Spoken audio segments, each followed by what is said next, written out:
see if it works. Whenever we're doing a live broadcast, you never know. And no fault to our people that put this together, our wonderful engineering staff, but we got to give this a shot live on the air. First caller in. Yeah, we got to go to somebody named Jimbo. Hey, Jimbo, can you hear me? Hi, Mike. Hey! There it is. All right, Jimbo, what was the name of Charles Foster Kane's sled, please? Hi, Mike. Rosebud. Rosebud is correct. Yes! Hang on the line. We're going to get your information, and we are going to set you up, my friend. You just won a pair of tickets to see The Head and the Heart and The Revivalist Wednesday, July 12th at the Skyline Stage of the Man. Tickets are on sale now via Ticketmaster. Complete information at WMMR.com. I assume you've seen Citizen Kane, right? Yeah, a few times. And I absolutely put it in the top 5 movies of all time. I think it's a masterpiece, but it is a polarizing movie. Some people just hate it. What did you think of it? I thought it was interesting. I didn't go, oh my God, this is a masterpiece, but I did think that the interesting camera angles and all of the cinematography is fantastic. So once you know that's what puts it that had never been done, where they would actually see the ceiling in a scene, you know, and they never did stuff like that. And that was Orson Welles' first movie. Yeah. You know, so out of the gate he did something that was legendary. Yeah, and where do you go from there? It's definitely unique. I think it's really, really cool. He replicated it in one of the Ernest movies that he directed. Oh my gosh. Yeah. Scared Straight? Is that what it was? Or Ernest Scared Straight, and that was directed by Orson Welles. All right, we're going to go through some entertainment stories here. We're going to start with, I said this the other day, Chris Rocco is going to open up about the Oscar slap in his Netflix comedy special. It's a live Netflix comedy special. And according to the Wall Street Journal, he talked about the attack when he did a set to prep for the event. And the outlet report said, Rock said of the slap, the thing that people want to know, did it hurt? And he said, hell yeah, it hurt. He played Muhammad Ali. I played Pookie.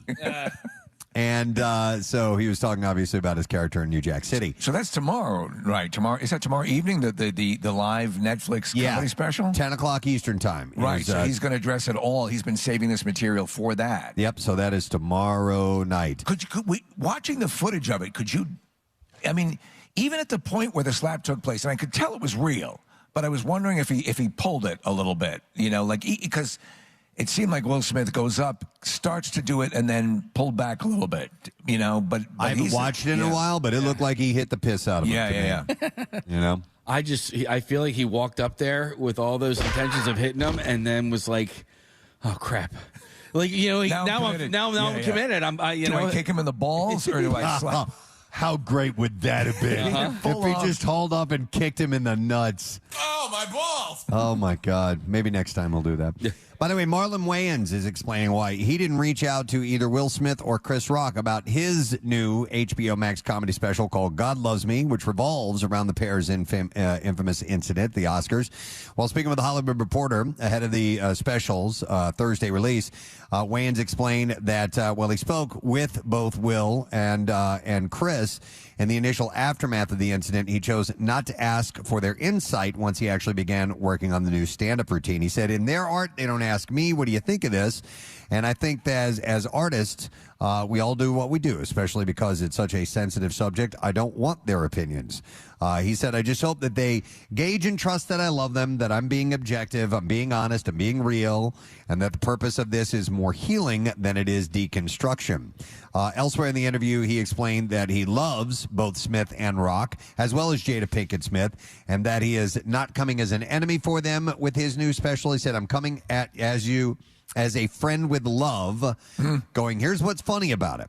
And he had reveals that in the interview that he spoke to Will and told him to seek out therapy in the initial aftermath of the incident. He said, I would have told the jokes to them about that. So let me ask you, after that, would you say, I would say that my perception of Will Smith is, I won't say irrevocably, but it's changed. It's forever tainted, I think. Right? Me, personally. I mean, the fact that he would get up, and then I think it was even more so him going back to the seat and the yelling and the outburst. Yeah, the keep my wife's name out your mouth. Yeah, kept going. Yeah, it's like, huh? It's still hard to believe that he won an Oscar later that night. I know. Standing ovation. I know.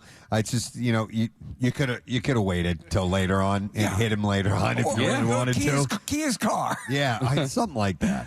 Pee in his coffee. Yeah, pee in his coffee. Yeah. I just took a piss in your coffee. Kourtney Kardashian opened up about the effects of IVF after several people asked if she was pregnant. In a now deleted Instagram post, the Poosh founder responded to one commenter saying, "The after effects of IVF, I only acknowledge this comment because I do think it's important to know how IVF affects women's bodies, and it's not spoken about much. Also, are we still asking women if they're pregnant?" She said. Okay. How many kids does she have? She's a couple, right? I don't know. Yeah, with Scott Disick. And by the way, women will ask women if they're pregnant. I know it's kind of a no-no. We witnessed. I witnessed it. One incredibly awkward, and the woman was not pregnant. Yeah. That was Marilyn, wasn't it? Yeah. Remember that? It's like, Jesus Christ. So, yeah, they've been on, she and Travis Barker have been on an in vitro fertilization journey recently. Police confirmed to people that Alana Honey Boo Boo Thompson's boyfriend, Draylon Carswell, was arrested on Tuesday for DUI. Also fleeing police and outstanding warrants after a 3-mile car chase in Monroe County, Georgia. This is a rebound boyfriend. She had been dating Ian McKellen. Yeah. Wow. Those two were a couple. That's Honey Boo Boo. That's probably not going to go anywhere. No, because what's that math that you're supposed to do? I think you might be too old. I think so. Yeah, that conversion that lets you know. Too old. That's the problem. By the way, Honey Boo Boo is 17, and she was a passenger in the car during the chase and was not charged and is only a witness in the case. The incident took place on Tuesday when an officer ran the tag of a Dodge Charger in front of a gas station after police system confirmed that the owner of the car had a warrant under his name. The officer attempted to make a traffic stop, but the vehicle took off. Per authorities, the officer eventually used a pit maneuver, spinning the car and disabling it. So pitted. Was arrested for DUI, fleeing, failing to maintain lanes, and following too closely. He was also given a speeding citation. By the way, Thompson's sister, Lauren Pumpkin Shannon, Jesus Christ, who has sole custody of the reality star, reportedly picked her up at the Monroe County Jail. What did Ellie Asswipe Shannon say? I don't know. They didn't talk to her. They all have names. Did the father die? I don't remember. What was that? I know you have Sugar Bear. What the hell was his name? Bear, right? It was like something. I think you're right. Yeah, we have a chart in the office about the family tree of the Honey Boo Boo family. By the way, she's been kind of silent about her relationship with this guy that got arrested, but in one interview with Teen Vogue, she revealed that Carswell might be her only friend because she doesn't trust people her age. She said, "To be honest, I don't have many friends at all because I feel like folks are so much like, oh my God, I'm friends with Honey Boo Boo." No, I guarantee you she goes back to Ian McKellen. You think so? Yeah, absolutely. After this? Well, I think maybe he didn't realize how young she was. Now he's waiting for her to turn 18. Let's say we go find some crawdaddies.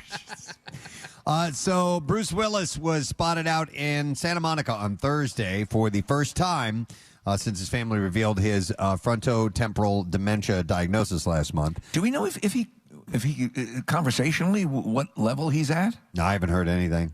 I mean, I do remember hearing from a fellow celebrity a while back that it's just kind of that he's just a little more quiet now. Okay. But I don't really know. According to the Daily Mail, Bruce wore a blue sweatshirt, black joggers, and he grabbed some coffee with two friends. So he was out, which is always a good thing. Yes. Jay Leno debuted his, quote, brand new face on the Kelly Clarkson Show on Wednesday. It looked like his old face. The 72-year-old comedian joked, "You'd think that there would be a zipper here," as Clarkson gushed about how great his recovery was. And Leno was working on a car when, of course, he suffered the third-degree burns to his face in a freak accident. But then he had, what was that other accident he had recently? So too? that was a collision. It was a collision with I forgot what vehicle. happened, but it sounded worse than the It fire. sounded far worse. Yeah. The fire was pretty bad, but then I drove into a brick wall. Yeah, so we'll see how he... things happen, Preston. Hopefully no more accidents, but apparently... My whole face went up and my nose blew off. Apparently he's doing okay. And I have one nut lodged in my ear. It was a substantial accident, but, all things considered. Was it your nut that's I still have one nut and one ear that works. It's a one nut, one ear scenario. Pete Davidson and Chase Sue Wonders are reportedly getting serious. I don't believe it. I don't know who this is. I know Pete Davidson. Jisoo wonders, I don't know. Yeah, a source told Page 6 on Thursday they've been friends for a long time, and this romance grew out of friendship. Okay. The couple was spotted on Tuesday vacationing in Hawaii. Huh. So I guess they're having a good time. That's an island, correct? It is an island. Series of islands, right? And it's right. a state, but Hawaii too. is the big island. Yes, it is. All right. I just wanted to kind of contextualize where they were. John Mayer is officially among the ranks of the Impractical Jokers. I watched it last night. Okay, it aired last night. Yeah. How was it? No, I didn't think it was good. They were cracking themselves up, but I watched it. Oh, and really? yeah. I don't want to. So here's the deal. I love the Impractical Joke. I know, Preston, you guys, your family, addicted. Yep. There will be certain times where they're overdoing the laughter. Mm-hmm. Yeah, and that's what last night's episode was for me. And I know I like. It's so funny when I stay in a hotel. I always watch channels that I never watch. Right. And after the Eagle, Like the hotel channel. Yeah. After the Sixers game, I just went one channel down, and it was the Impractical. I was like, oh, I love these guys, and I watched that whole episode, and I was like, Okay. All right. Well, he was singing in the episode, right? Yeah, so at the end, and it was part of, well, I don't want to say who, somebody lost, and part of their punishment was Mayor singing, like, basically like a small session. There were actual, like, audience members and stuff like that. Was he playing himself? He was playing himself, Okay, yeah. Yeah, he's not trying to pretend to be, like a worker at a restaurant or anything like that. So, in fact, he has to write a jingle for a company called Donkey Dan's Margarita Blenders. Oh, man, the premise sounds so Donkey good. I know. I'll check it out though. I only caught the second half of, I guess, but what I did walk away, I was like, he's kind of fun loving, and it was fun. He loves fun. Yeah. Does he still tour with the Grateful Dead? Oh yeah. Yeah. Last tour is this summer. Oh really? Yeah, Okay. The ballpark and in theory last tour this summer. But I am on the fence about going because I had an opportunity to see the Dead with Jerry, and then I was like, I'll go next time, and then he died that summer, and so I never got to see the Dead with Jerry, and so I'm kind of like putting my foot down about seeing them but. Do they know this, that you're taking the stand? No, it's not about them. It's more about me, Steve. So maybe no. I've got to deal with it. But I hear really great things about him with that band. Yeah. Okay. Yeah. I hear he's phenomenal. So, Jonas Coron has his new Netflix project lined up. The son of revered filmmaker Alfonso Cuarón, is that how you say his name, Steve? It sounds familiar, yeah. Will be adapting the story of the Chupacabras. The spooky and famous folklore tale that has haunted the dreams of many Latinos. Many people here know him as Jackie Bam Bam. Oh, I didn't know that. A Netflix account has released the first set of images from Chupa, sharing a brief blurb on what viewers can expect from the film. The story follows. Title is Two Chupa, Two Cabra. The story follows Alex, a teen who discovers a young chupacabra while visiting his family in Mexico, and to save it, Alex must embark on the adventure of a lifetime. So Alfonso, his father, wrote Gravity, Children of Men.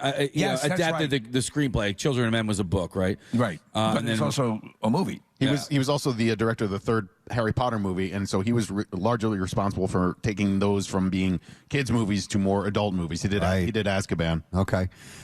So they're going to kind of, it's not going to be as freaky scary. It's going to be more fantasy. Whimsical and fantasy adventure type of thing. Right. Yep. So I kind of want a real Chupacabra movie. he said his new film reminded him of the movies of his childhood like E.T., The Goonies, and Gremlins. A big part of the creative process was learning how to view the world through the eyes of children, he said. And I was so scared of the Gremlins when I was Oh my God, Were it you? was I terrifying. didn't realize, Steve, when I was 9 that it was a comedy, and those things scared the crap out of me. And then I saw Were you scared of E.T.?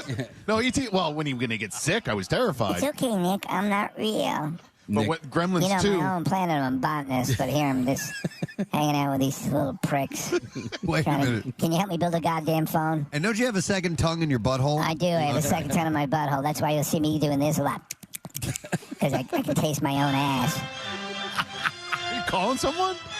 Yeah. Nick, do you remember the movie Critters? Yes. Did that one scare Now you that as well? scared the crap out of me. You didn't like that, E.T.? Oh my God, those things were freaky. Huge teeth and all? Oh God.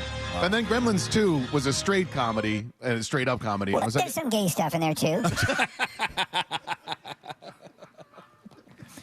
It was a cis comedy. All right, okay. All right. You remember the hot gremlin in Gremlins 2? Oh, yeah, with the lipstick and all that. Alex Holly dressed as that for Halloween like 3 years ago. Maybe that's why I'm really thinking it's hot. Really? Yeah. No, Alex Holly. Oh, it was so good. It was a great costume. Wow. Okay. That movie, those were fun movies. The first one, even when when her father dressed as Santa Claus and dies in the chimney. Yes. Yeah. Right. That's all meant to be comedic, but I can understand why you might freak. And then they parodied that in the second movie. the second one. Yeah, 'cause they showed, like, there was this, I don't know, President's Day murder or whatever. Yeah.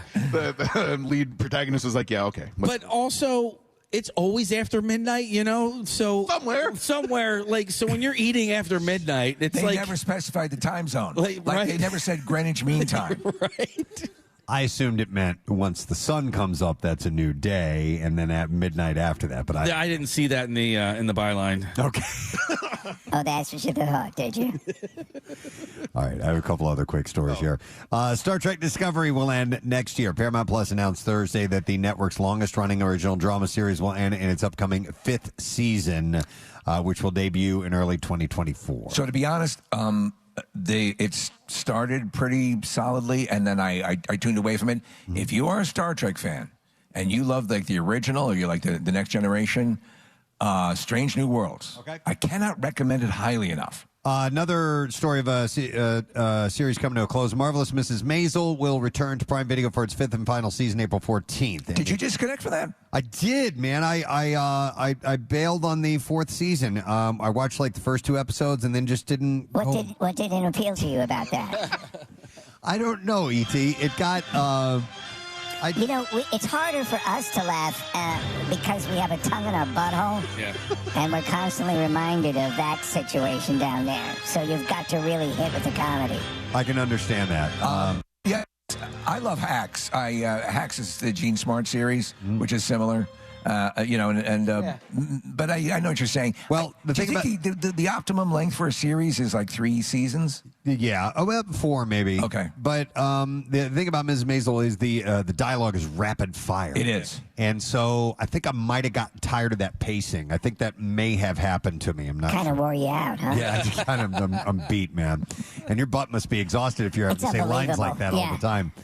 I'm doing a butt yodel right now. A teaser for the show came out, and it shows Midge posing for cameras on the red carpet, possibly suggesting she finally got her big break before the show's end.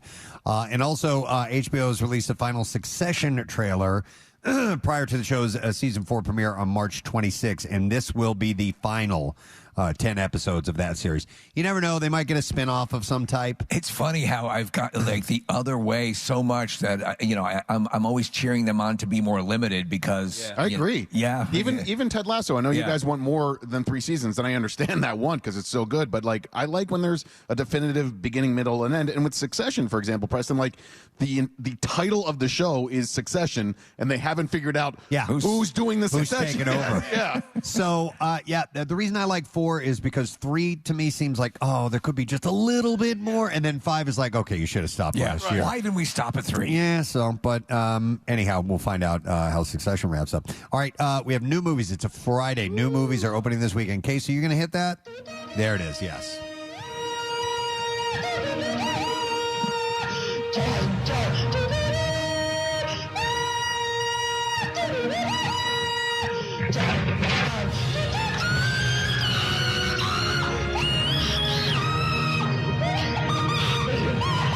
All right, so opening this weekend is Creed. Is it titled just Creed? Or is it? Creed 3. Creed 3, okay. Right. It's the one after the second one.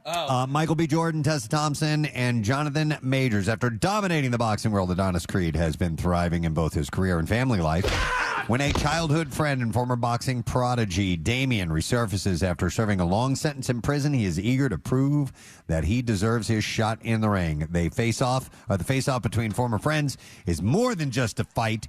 To settle the score, Adonis must put his future on the line to battle Damien, a fighter who has nothing to lose. Hour and 56 minutes long, rated PG-13, wide theater release, gives a nice solid 87% score at Rotten Tomatoes. Directorial debut. So that's pretty Michael B. Jordan? Yeah, Michael B. Jordan. Excellent. Operation Fortune also opens this weekend, and it's an action comedy starring Jason Statham, Aubrey Plaza, and Carrie Elways. The plot is super spy Orson Fortune.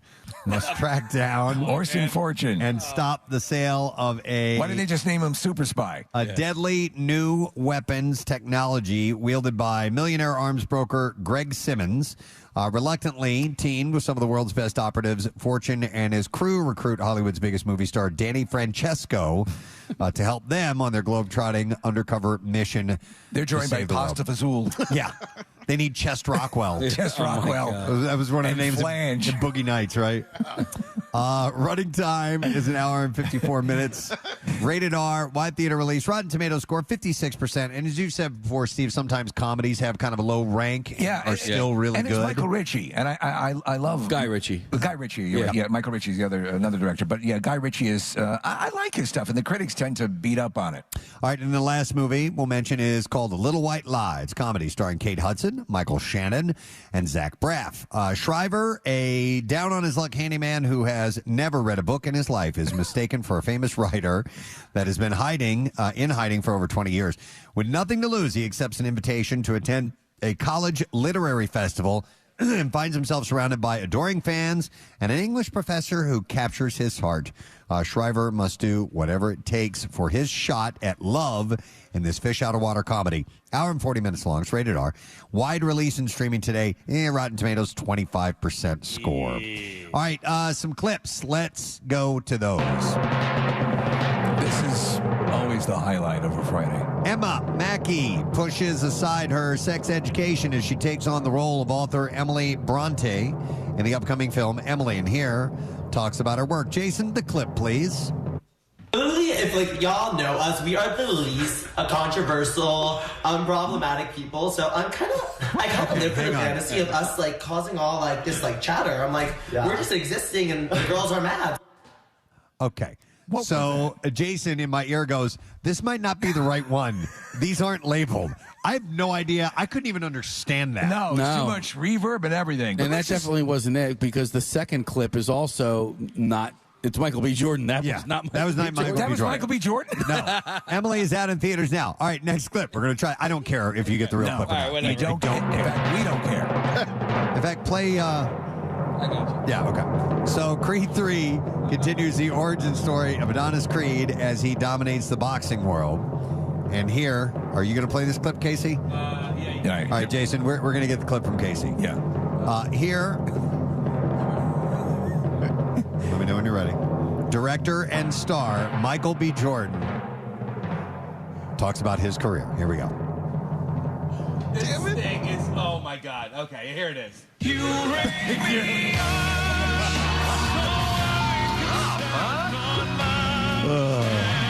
Thank you. Thank you for doing That's that. Josh Groban. That's Josh Groban. I didn't even have to say what to do. I know what you wanted. We're going to skip the clip because it's already 10 minutes after 7 o'clock. And we're way late. Creed 3 is in theaters everywhere tomorrow, by the way. My friend John is worried that you're getting annoyed with the Josh Groban because he loves it so much. I'm like, oh, no. He's not getting annoyed yet. I love it. Yeah. No. I love it. Yeah. Please. We are on a Josh Groban high. Just surprise me with it. Time to time.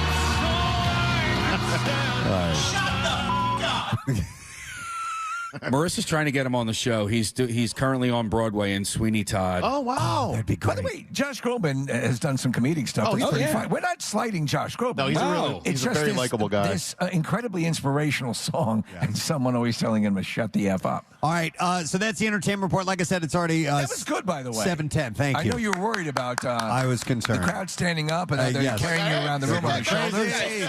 Yes. Stop applauding, everyone. Thank you, guys. There are a handful of people that are. Oh, look, they're putting stuff in your tip jar, Preston. The by the way, the bar, the restaurant we're in is closed until after we're done with the show. So After we stink up the place. just us doing our thing here. But Pierre's going to be broadcasting live from here later Yes. on. Brent Porsche is going to be here. Brent's going to be actually spinning music for outdoors when we are doing the actual Cardboard Classic. And with the stage, the performance stage, it's the concert later on. We can see it right here. Yep. Hit it. Yep. So let's take a break and Yes. come back in a moment. We are indeed at Montage Mountain and are excited about what this day is going to bring us. We will continue in preparation of Cardboard Classic, which should kick off around 10 o'clock this morning. So hang out with us. We'll come back in just a moment for Montage on MMR. Preston and Steve on 93.3 WMMR. Fox Casino, this is how you Another win. audio thing, something I had told you about off the air, and then I got this thing that I learned about yesterday. So I want everybody to take your iPhones out real quick and pull up an iTunes. Now take your tops off. Pull up an iTunes? Pull up your iTunes. Pick out any song on your iTunes. I don't care what song it is. I haven't used iTunes. I had to in a delete while. my iTunes. No. Really? Why? Storage concerns on my phone. I moved it all. Well, we don't need to hear about it on air. Gotcha. It's a porn thing. Yeah, way too much porn on my phone. Pull up anything you're saying? Anything, and also take your headphones off real quick. Well, just in a second, you're gonna have to take your headphones off. Okay. Does it matter what song I choose? No, it does not cool matter. Song? Whatever song you want to hear. Well, now I got to go through and find a song I want to Took the hear. first one that came up. All right, I got one. All right, you got one. All right, so take your headphones off. Yeah. All right. Yeah. All right, now press play on your iTunes and stick the speaker part of your iPhone in your mouth like this. Okay. And close your lips over it. What the hell is going on? Seriously. And we're all doing this at the same All time? do it at the same time. Everybody press play. All right, all the way. No. All right, now cover your ears, both your ears. I refuse to do this. Well, you can't hear it? Yeah, I can hear it. Yeah. Okay. It's like bone phones, earphones. Kathy, why are you not doing it? It won't fit in my mouth. Yes, it Jesus. will. Oh my God, yes, it will. Say that again, real. Say that again. Okay, so I see what you're saying. You can hear it a little bit more. I could hear it even without putting my hands over my ears. Oh, really? Yeah. So what is if you're driving? Is there a way to listen to it without having the phone in your mouth? Right. It's like bone induction. Yeah. That's what it's called. Bone induction speakers. We have a couple of the earphones my wife uses when she swims. Yeah, well, She how much loves did them. those cost? This is for This, free, We can just bro. stick You her just shove phone the in her phone in your mouth and look and like plug an up your imbecile. ears. You know what? You know how you have that keep warm function on your oven? Yeah. Try putting the dinner rolls in your ass. Kathy, why did you not do it? As this was all going on, I just hear, because we had to take our headphones off, I just hear Steve go, I refuse to do this. Thanks for playing along, bro. Well, I couldn't get my Asia song to play, which would have been so cool. I did do it, Casey. Isn't that wild? Yeah. Put it in your mouth? Yeah, Okay. I didn't see it. I did. You didn't Preston. do it. All right, No. here's I the just thing. did it. Try this when you get home, Kathy. Okay. Draw a nice bath. Get in it. Yeah. Take your electric hair dryer. Dip it in the water. You'll be able to hear Prince. While it's plugged Yeah. in. The speakers have gotten much better on these phones. My son was listening to, he was watching a YouTube video or something like that, and he was in the other room, and I was almost like, turn that damn music down. I'm trying to listen to my story on my Stephen King story. But it's gotten, you remember the old phones, like if you, for some reason, didn't have a Bluetooth speaker or something to hook it into, and you tried valiantly, yes, exactly, to listen to something through it, it was just terrible. It's gotten much better. They're definitely a lot louder. I'm listening to Pearl Jam. Listen. It won't fit in my mouth. Yes, it will. Oh my God, yes, it will. It won't fit in my mouth. All right. Let's see here. Amazon has renewed. I don't know why I just went, but I did. Sounded cool. Amazon has renewed. Now the news focuses on Iraq. We go down to Jim Iglesiasky at the Pentagon.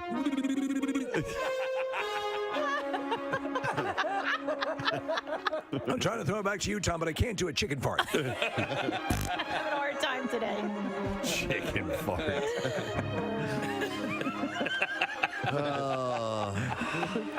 Amazon has renewed The Marvelous Mrs. Maisel for a 4th season run. That's good news.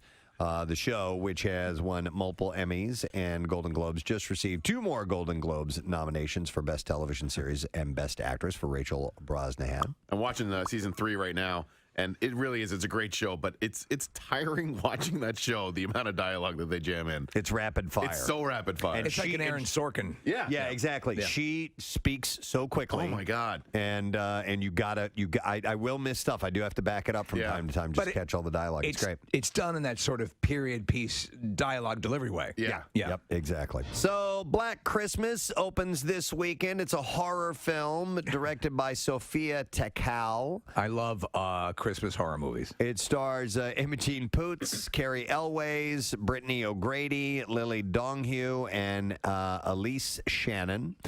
It's about a killer terrorizing sorority sisters during Christmas time. PG-13, hour and 32 minutes, no score on Rotten Tomatoes. Imogen Poots. I mean, you're picking a stage name. I know. Change that one. That's like Kelly Queef. Unless you're a porn star, right? Bella Balloon Knot.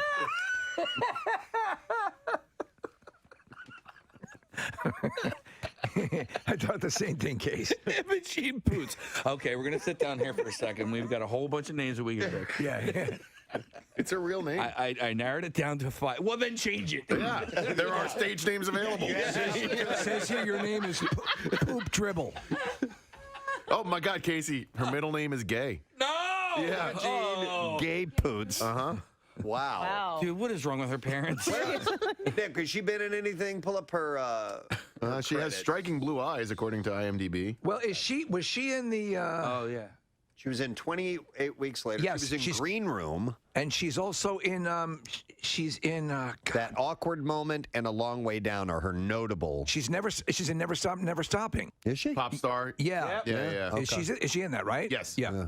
She's got beautiful eyes. Imogen Gay Poots. Yeah. Imogen Poots. She pootsed. She's beautiful. Yeah, we just pulled up a photo of her, and she stars in Black Christmas. In celebration of its 125th anniversary, the New York Public Library, which is the second largest in the U.S. after the Library of Congress, has throwing out the books? No. They released its list of the top 10 checked out books of all time. And in Is first one of them Goldfinger? place, no. Mr. Goldfinger! No. One of the most popular books at the New York Library. It's on the list. In first place, I'll just start right at the top here, is the children's picture book, The Snowy Day by Ezra Jack Keats. I don't even know. It's about a child enjoying his city's first snowfall. I don't know that book. Yeah. Oh, I know this book. I love this book when I was terrible. a kid. Absolutely. Get the Caldecott Award. Yeah, the Caldecott medal. I remember that. Remember the little imprint on the front of it? Gold sticker that would be a gold sticker on this crappy book about a kid walking in the snow. Gold sticker. It's not. It is on the list. Yeah. It's on the list. It's number 1 on the list. Number 1. So, I think, you'd find that on Where the Wild Things Are and maybe The Hungry Caterpillar, those classic ones. Another book, Dr. Seuss's The Cat in the Hat, was in second place. Okay. Were you a Seuss fan as a kid? Oh, yeah. Very much so. And in fact, I've been going through a cleaning out process at our house, and Great purge. I found we found way too many books that we need to get rid of, and so I did, and I donated them to the Laurel House thrift shop that raises money for the Laurel House. But we kept all of our Dr. Seuss books. And I had to stop and flip through Go Dog Go, and I had to look through the birthday book, and Two Girls in a Cup. 2 Girls in a Cup. It was the most wonderful cup it was. There are a lot of Dr. Seuss books, right? Yeah. I mean, I see two girls in a cup. Dozens. I say to you, girls, can you tell me what's up? I'll tell you what's up. Just look in the cup. You'll know After this. watching that, you won't be able to sup. It's full of throw up. And upchuck. It's full of throw up. Come on, man. Maybe you want to consider the shortest commercial flight in the world. Really? Yes. How long would you guys think the shortest commercial flight in the world is? I'm going to say, because I've been on some super short ones, 20 minutes. I'm going to say 6 minutes. Okay. Anybody else? That's probably a good guess. The shortest one I ever did was Philly to JFK, and it was part of an international flight. So we started in Philly, went to JFK, picked up a whole bunch more people, and then went from JFK on. And how long was that? That was like 20. Yeah, 25, I've done that flight before. Yeah. We stayed on the same plane. It was a 747, and most of the passengers they picked up were in New York, but that was just our flight. That's what Annabelle does. Yes. Anybody else? Shortest I have flight? no guess. All right, no guess. You have no guess. I think it's got to be about because by the time you take off and you land, like I'm going to say 15 minutes. Okay. Shortest flight in the world is 90 seconds. 90 seconds. Come on. Stop it. How? Tucked away in the Northern Isles of Scotland, Scottish regional airline Loganair operates the 1.73 WMMR. All right, thank Oh, thanks. Oh, my God. And the spontaneous applause is wonderful for Nick McElwain. By the way, so we're gonna try a couple of different things here in this particular segment. In fact, yeah, I see her at the top of the hill. Marissa Magnotta is at the top of the sledding hill. We're going to go to her in just a moment, and she's going to do an initial run, I think, on an inner tube. So live on the air. You kind of came over to me during the music, during the break, Preston, and you said, I'm not sure the sleds are going to be able to stop. I looked at the bottom of the hill, which ends right here, and so we know the size of the really big ones. Oh, yeah. And when they get momentum and they go, I looked at the bottom, I'm like, dude, Steve, I don't think they're going to be able to stop. And we both said, that's okay. That's all right. That's okay. We're not going to know until it happens, but we'll find out, man. There's not a lot of runoff room at the bottom. It's a beautiful run, though. It really is. At the top, there's a tree line and everything. It looks great. All right, before we go up to Marissa, we do have a guest who is standing here, and we want to talk to her. And she and her crew reached out to us a few weeks ago, and we said, yes, absolutely, come out and be a part of this. And she's actually from the Delaware Valley. Yeah. And she is a reporter for WNEP 16. This is Elizabeth Worthington. Thanks for having me, guys. Great to have you. Thanks for being here. Of course. I'm very excited. So we went earlier on WNEP with you. 5:30 in the morning. A little hit there, as they call it in the TV biz. And we did it in front of a sled that you guys built. Our sled. I will be honest, I had absolutely nothing to do with the construction of that sled. Nothing. It was done apart from my shift. The night crew did it, and I'm the early morning shift. It's an interesting design. It's what one might call a box. Yep. But I was checking out the structural integrity, and it seems pretty solid. It's done well. You have extra layers of cardboard for reinforcement. The string, I assume, is a binding device, right? Yep, lots of duct tape. Right. And so you satisfied all the requirements. Yeah. Now the question is, are you going to be piloting this thing?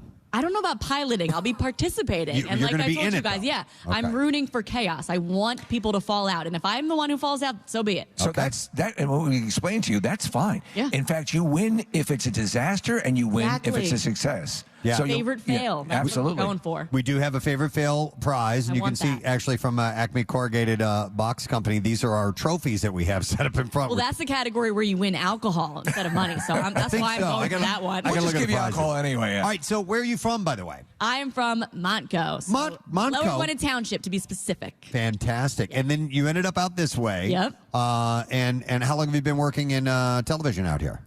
It'll be 4 years here. I did a stint in upstate New York for 1 year, so 5 years total. Okay. But you have like a huge range up here, right? You were telling us that you Huge. Yeah, it because, goes from Penn State to the New York border, and then from the Lehigh Valley up to the northern. That's pretty wild. And where did you go to college, Elizabeth?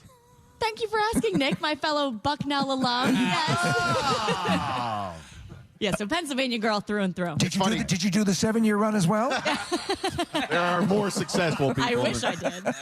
No, it's funny because I went to Bucknell as well, and in Lewisburg you often don't get Philly TV stations, so I would watch WNEP in Lewisburg, and then my fiance's family is from Tobyhanna, and so their news station of choice is WNEP. So it's interesting to see how your TV station has worked its way in and out of my life over the years. Yeah, that's funny, and it's interesting to see how chaotic our morning show is. Probably, although I'm sure you didn't wake up that early in college to watch our morning. No, went to bed. Listen, he was going to med school. He had to work hard. Yeah, 7 years for crying out loud. He just didn't know he was. They just assumed. They're called doctors. I was talking earlier. Now they have done some events kind of like this before here Yes. at Montage. I don't think quite at the scale that we're No, going to be this is doing a it big one. today. But you have been down or have you sledded in a cardboard? I have not. Ah, okay. No. All right. This So will be a first for me. yeah, I'll be interested to see what you think of this whole thing by the end of the day. We can recommend some videos like the Mr. Peanut video, Pierre's video a little bit. We've had our share of calam things, but everyone who's done it loves it. But Preston, this is virgin territory Yes. for us. Yeah. This is it. We've never been to Montage, but this place is this is made for big activities here Yeah. at Montage, right? They do a lot of big events here. Yeah, we're up here often. We're actually 5 minutes down the road, our station. So perfect. So are Good for you. you do an early run, and you say you end up reporting on a lot of fires, right? Yeah. There's a lot of old buildings in Right, this part yeah. of the state, so we cover a lot of fires at 4:30 a.m. You see that? It's part of the deal. Yep. Do you still have family back in Monco? Yep, they still live in the Ambler area. I got a boyfriend in Bridesburg. Okay. Shout out There to you go. Bridesburg, and most of my friends are scattered throughout the city, Fairmount, South Philly. So I'm in Philly a lot. Do you ski?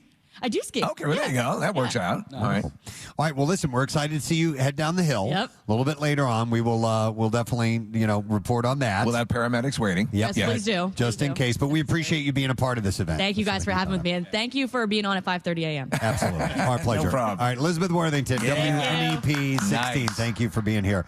I saw Jen Fred just come walking in a moment ago. She's walking around here somewhere. She's a good luck charm. We'll get her on in a little bit. She's been out to a bunch of them. There's a full-blown breakfast buffet here. I know. Oh, yeah. They Which really is have amazing. It's terrific. Well, Steve, I want you to look directly behind you. Do you see that giant red blob there? Yes. That's Mr. Peanut's new sled. Oh, okay. We were wondering. You were not here. We were Okay. talking about seeing that, but we That's didn't know what that huge. was.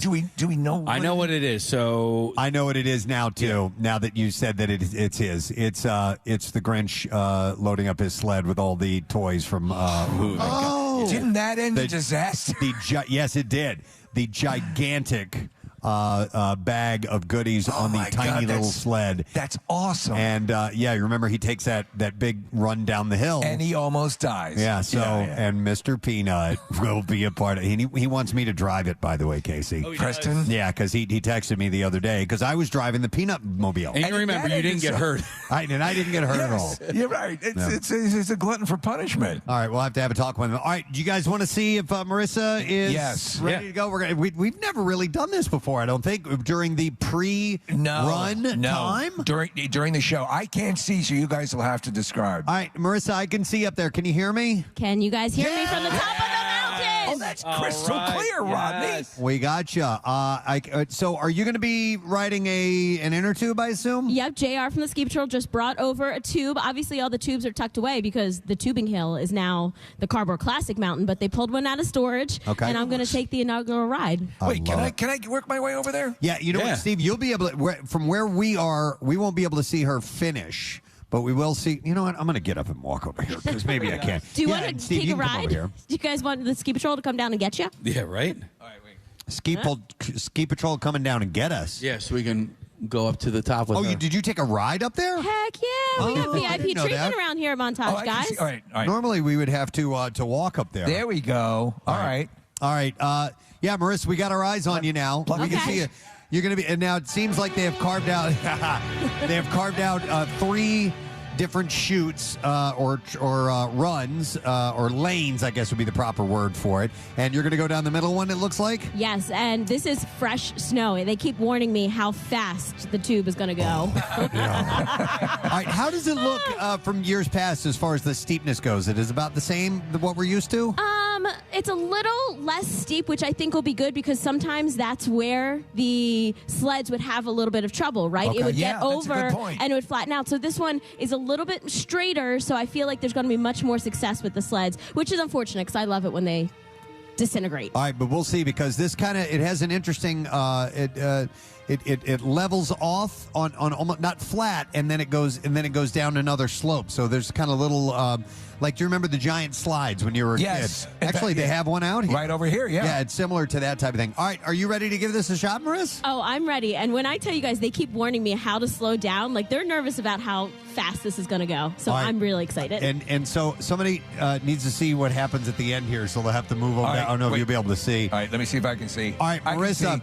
whenever you're ready, and we'll let you take it once you're ready to go. Okay. All right, JR from the Ski Patrol has got his hand on it. JR, I'm going to count to 3 and we'll go. And Nick's going to go outside to watch their come across the finish line. So whenever you're ready, Marissa. Wait, he warned me to drag my feet. Guys, my feet don't come out of the tube far enough to drag them. No. So here we go. It's just going to be good. Ready? 3, 2, 1. Let's go. Okay, I'm making it over.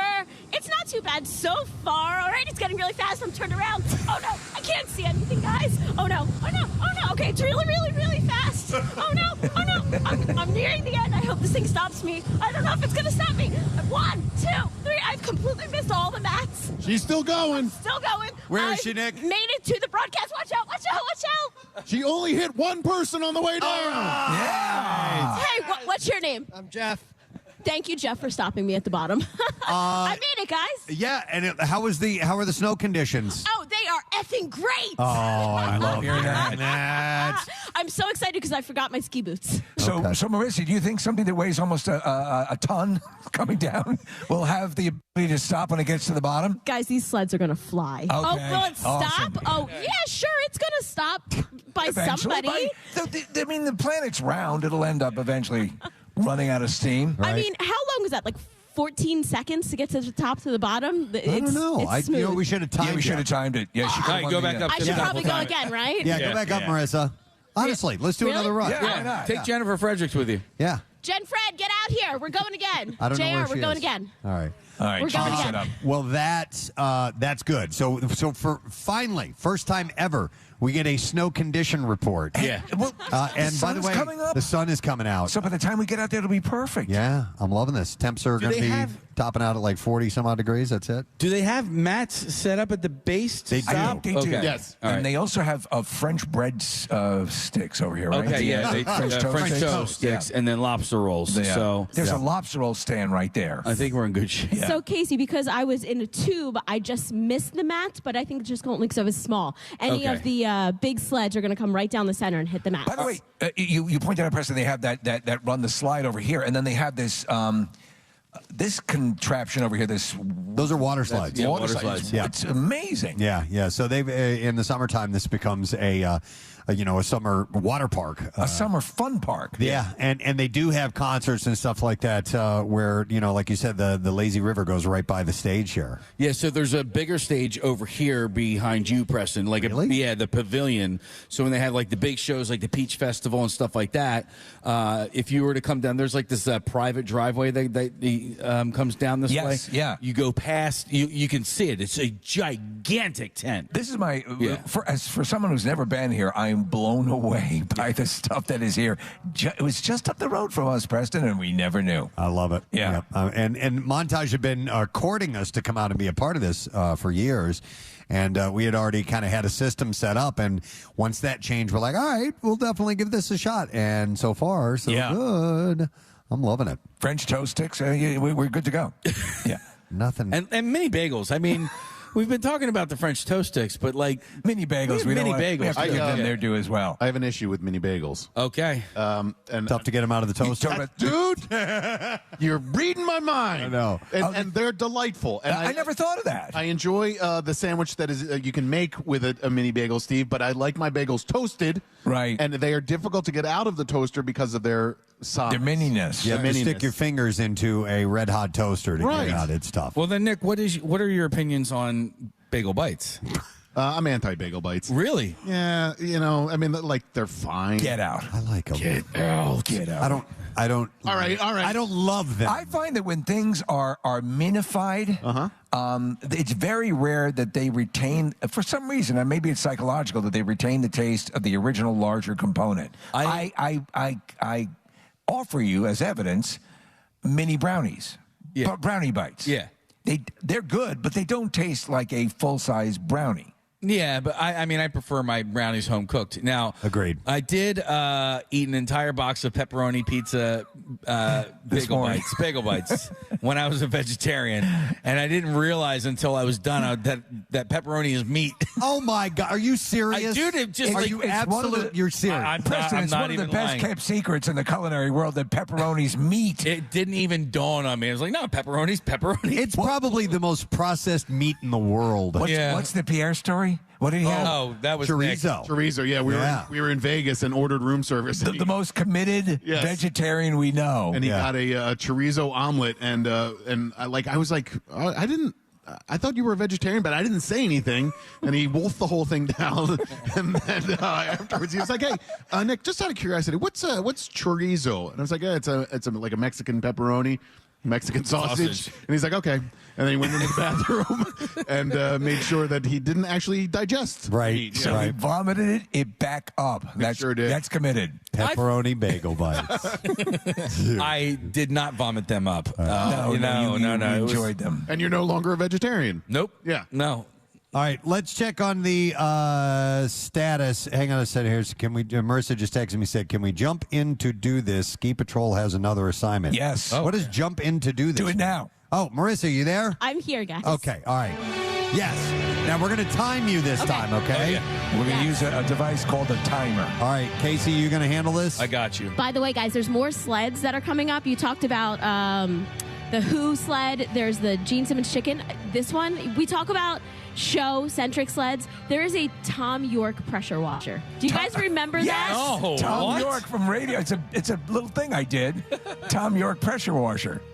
Oh my God, that's great. A music news thing like 8-9 months ago, and is one of my favorite moments of the past couple of years. I don't and remember there is it. a massive 10-foot pressure washer here. Oh, that's phenomenal. These people are so. Thank God they're creative. We're not, but they're amazing. All right, Marissa, we're gonna have you head down. Now make sure you let us know when you cross the finish line, Okay. and we'll stop the timer and we'll see how long the run is. All okay? right, we're also switching lanes just to test out the other lane to All right, see how sounds that good. one's doing. Fresh lane. Okay. All right, JR, we are ready to go. If you want, in 3, 2, 1, let's go. All right, I'm crossing over the hill, guys. This is where it's not too bad.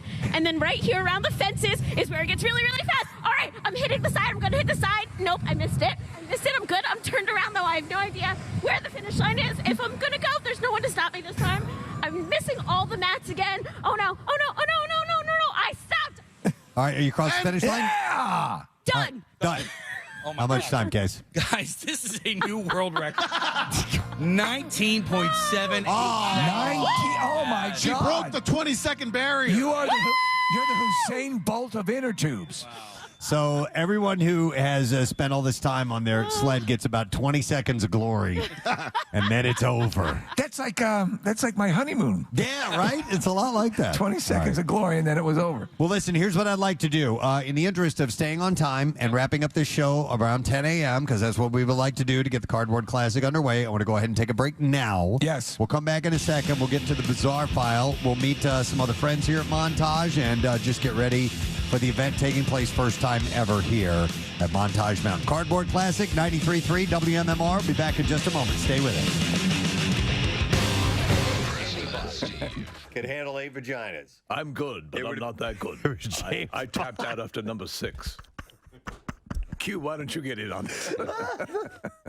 Everybody, if 007. When she queefs, it must sound like the mothership in Close Encounters. Bah, bum, bah. Right, Kathy? Yeah. Yeah, right? It must sound like the Boston Pops, right, Preston? Think about it. That's the Tijuana Brass. Unbelievable. When Octopussy queefs. Okay. That was the song from that movie, When Octopus Queefs. When Great Bond song. Octopussy queefs. Ba-da-da-da-da. Sung by Sheena Easton. Really? When Octopussy She must have been a kid. Maud Adams is 70, Happy birthday. 75 today. Happy birthday to Octopussy.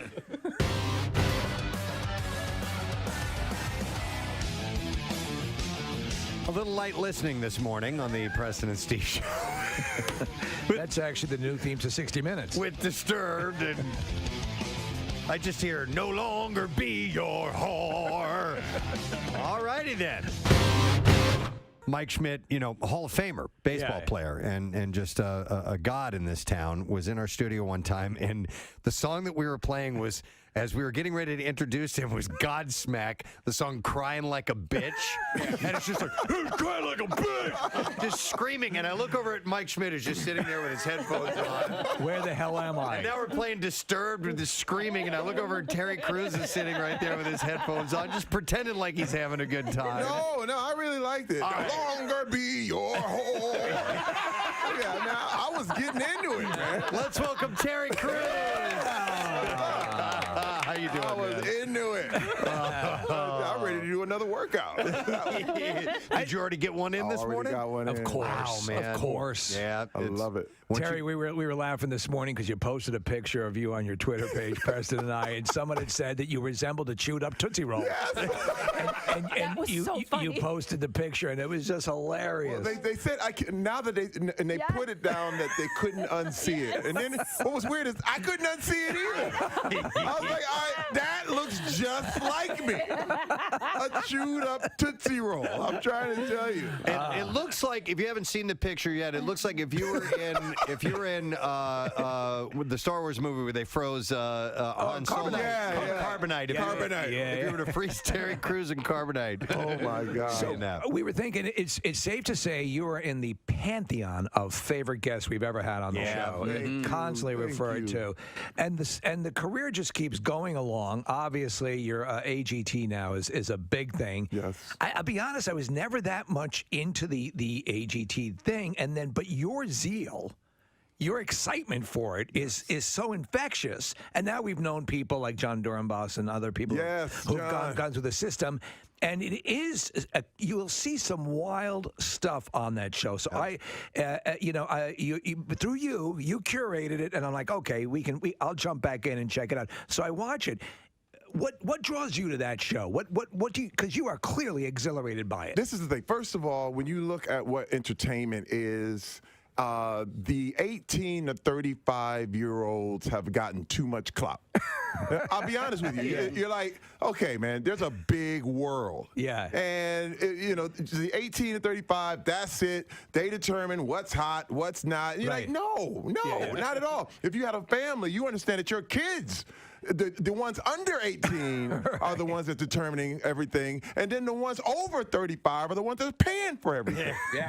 So I said, I have to serve all of them. And that is what I would determine to do. I started hosting a few years back when I was hosting Who Wants to Be a Millionaire.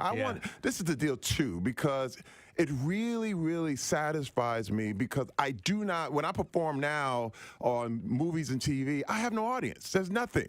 And I need the adrenaline that comes from when I was in the NFL.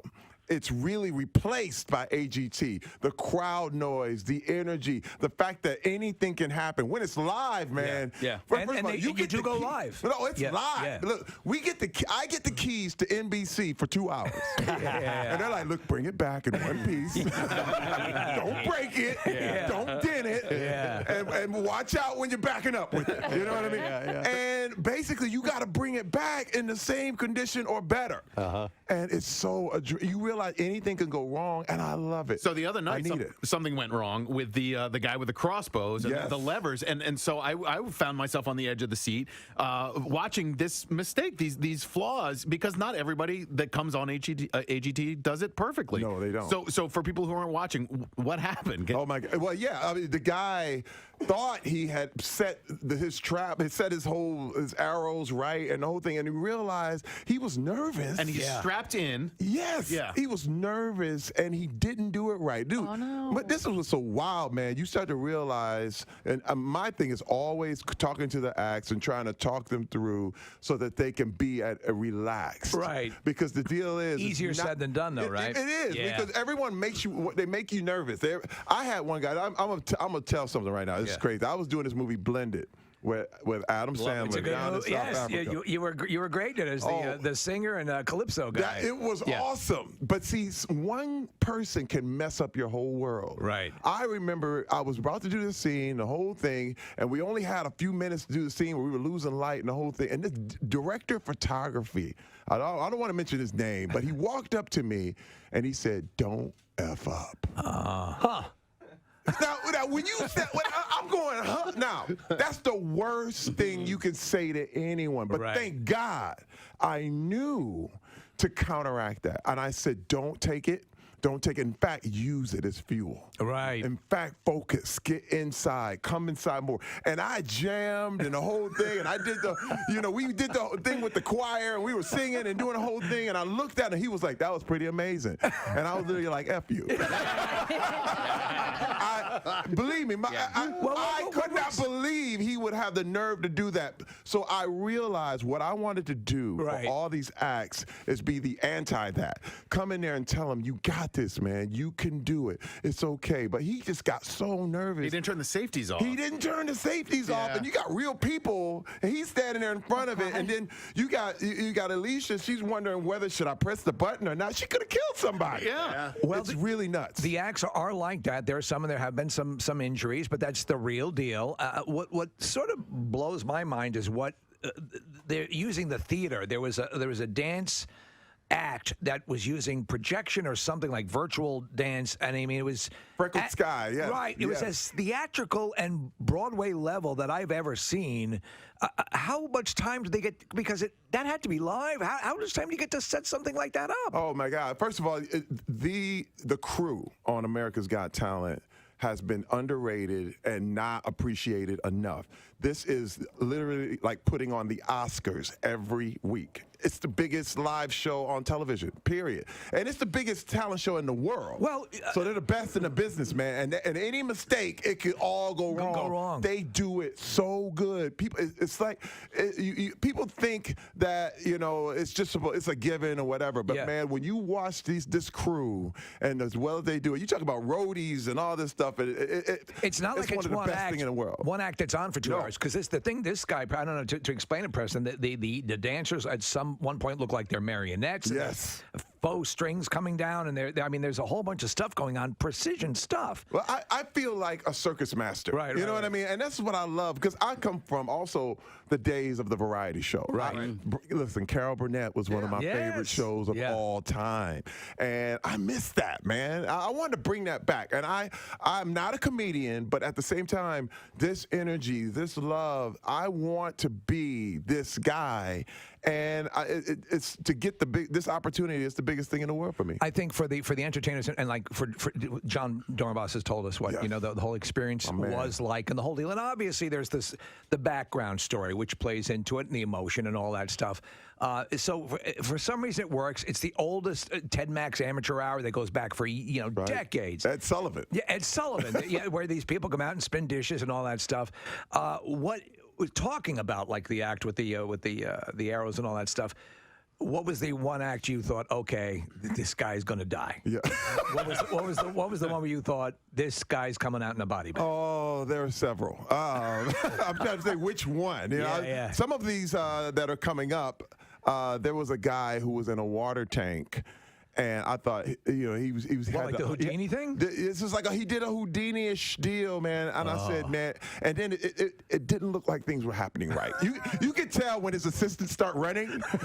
You're like, oh man. First of all, you don't want anything to go wrong because it ruins. It could, you don't want to watch anybody die on live TV. You just don't want to do it. Would you want to be a judge? Do you think you could do it? No, I don't. The judging thing is super, super hard. And I think so, especially with the appeal of AGT is the variety of acts you're going to get. You got dance, you got magic, comedians, song, all this different stuff. But how do you compare those things as far as talent goes? I'd have a really hard time. And I think some of the judges have harder times. Yeah. I think Simon and Howie are probably the most well-rounded judges.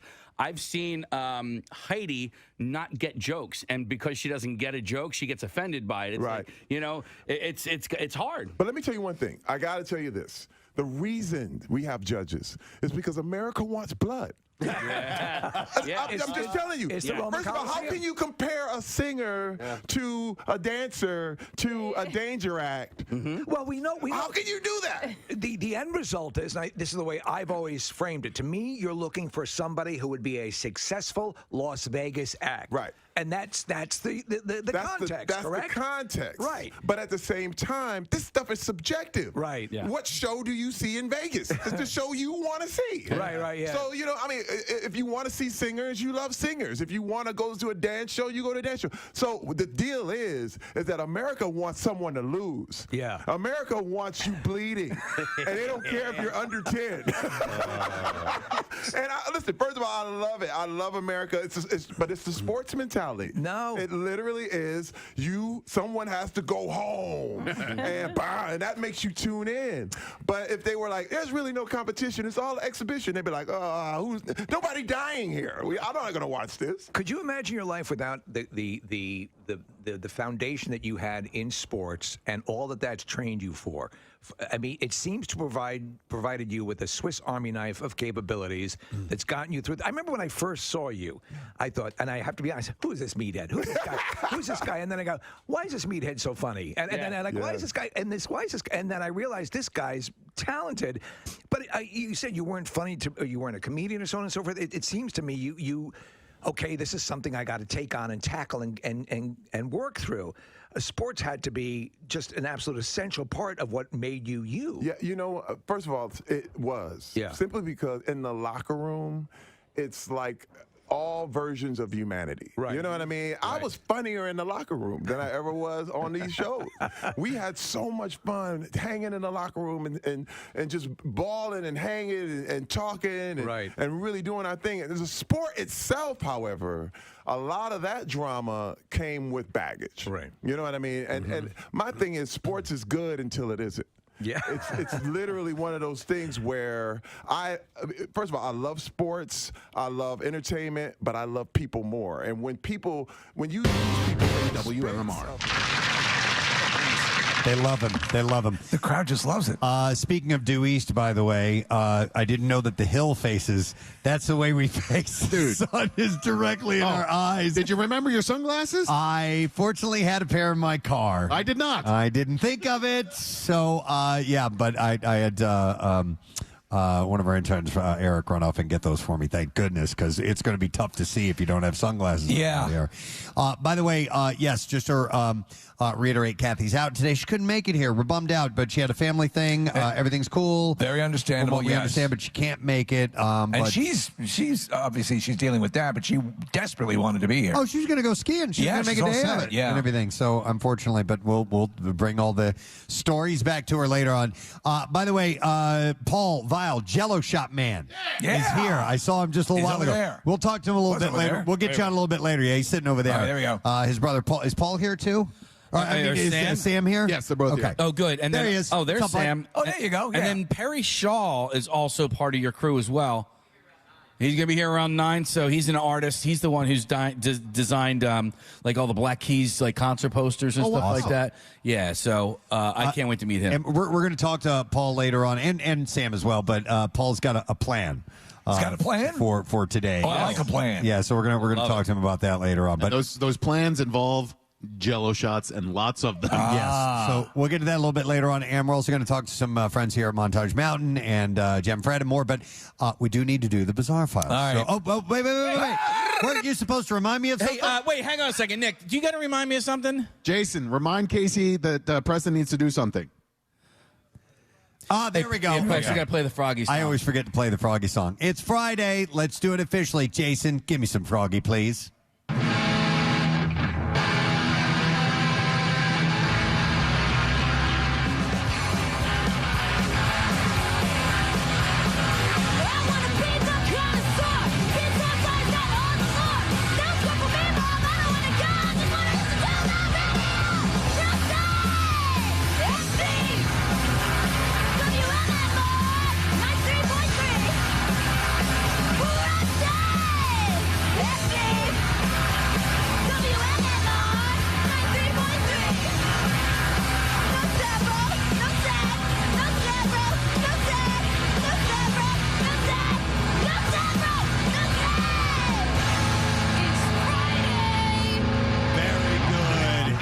And by the way, I want to point this out. I got a text that says, kudos to Rodney. Yeah. Sound is coming through crystal clear. And at first, I didn't even realize you guys weren't in the studio. How about Forgot that it that? was Cardboard Classic today, so we sound wonderful. It's amazing. That's what he does. Video supplied by our good friend Kyle and Mac, who is making sure that you guys you can actually see us streaming here this morning, and we'll find out about what's going to happen with the sleds and all that. I still got to ask Kyle about that. I'll ask him in a little bit. We have no idea. Let's do the Bizarre File. Here we go. WMMR presents Preston and Steve's Bizarre File. It is brought to you by Painting Pups. Delivers the highest quality craftsmanship and service when painting your home. And you can ask about 0% financing options and book a free estimate today at paintingpups.com. We're going to start with this. 2 West Central paramedics were suspended after pronouncing a man dead who was later found to still be breathing. That's a problem. Yep. The paramedics from Clearwater Fire and Rescue were placed on administrative duty. The paramedics responded to the call about a 65-year-old man in cardiac arrest at a private residence. Sorry about that organ donation thing. The responders pronounced the man dead shortly after their arrival. They left the area once deputies from the sheriff's office arrived to investigate. And according to a news release, the deputy noticed the patient was breathing and requested medical crews to return to the scene. Sheriff, this guy says he's not dead. Fire rescue crews were called and reached the scene. About 28 minutes elapsed between the initial call and the medic's arrival. The man was taken to the hospital and is still recovering at this point. I assume you get a stern talking to after something like that, right? Maybe they sit you down for a minute. Really make sure they're dead. Mm-hmm.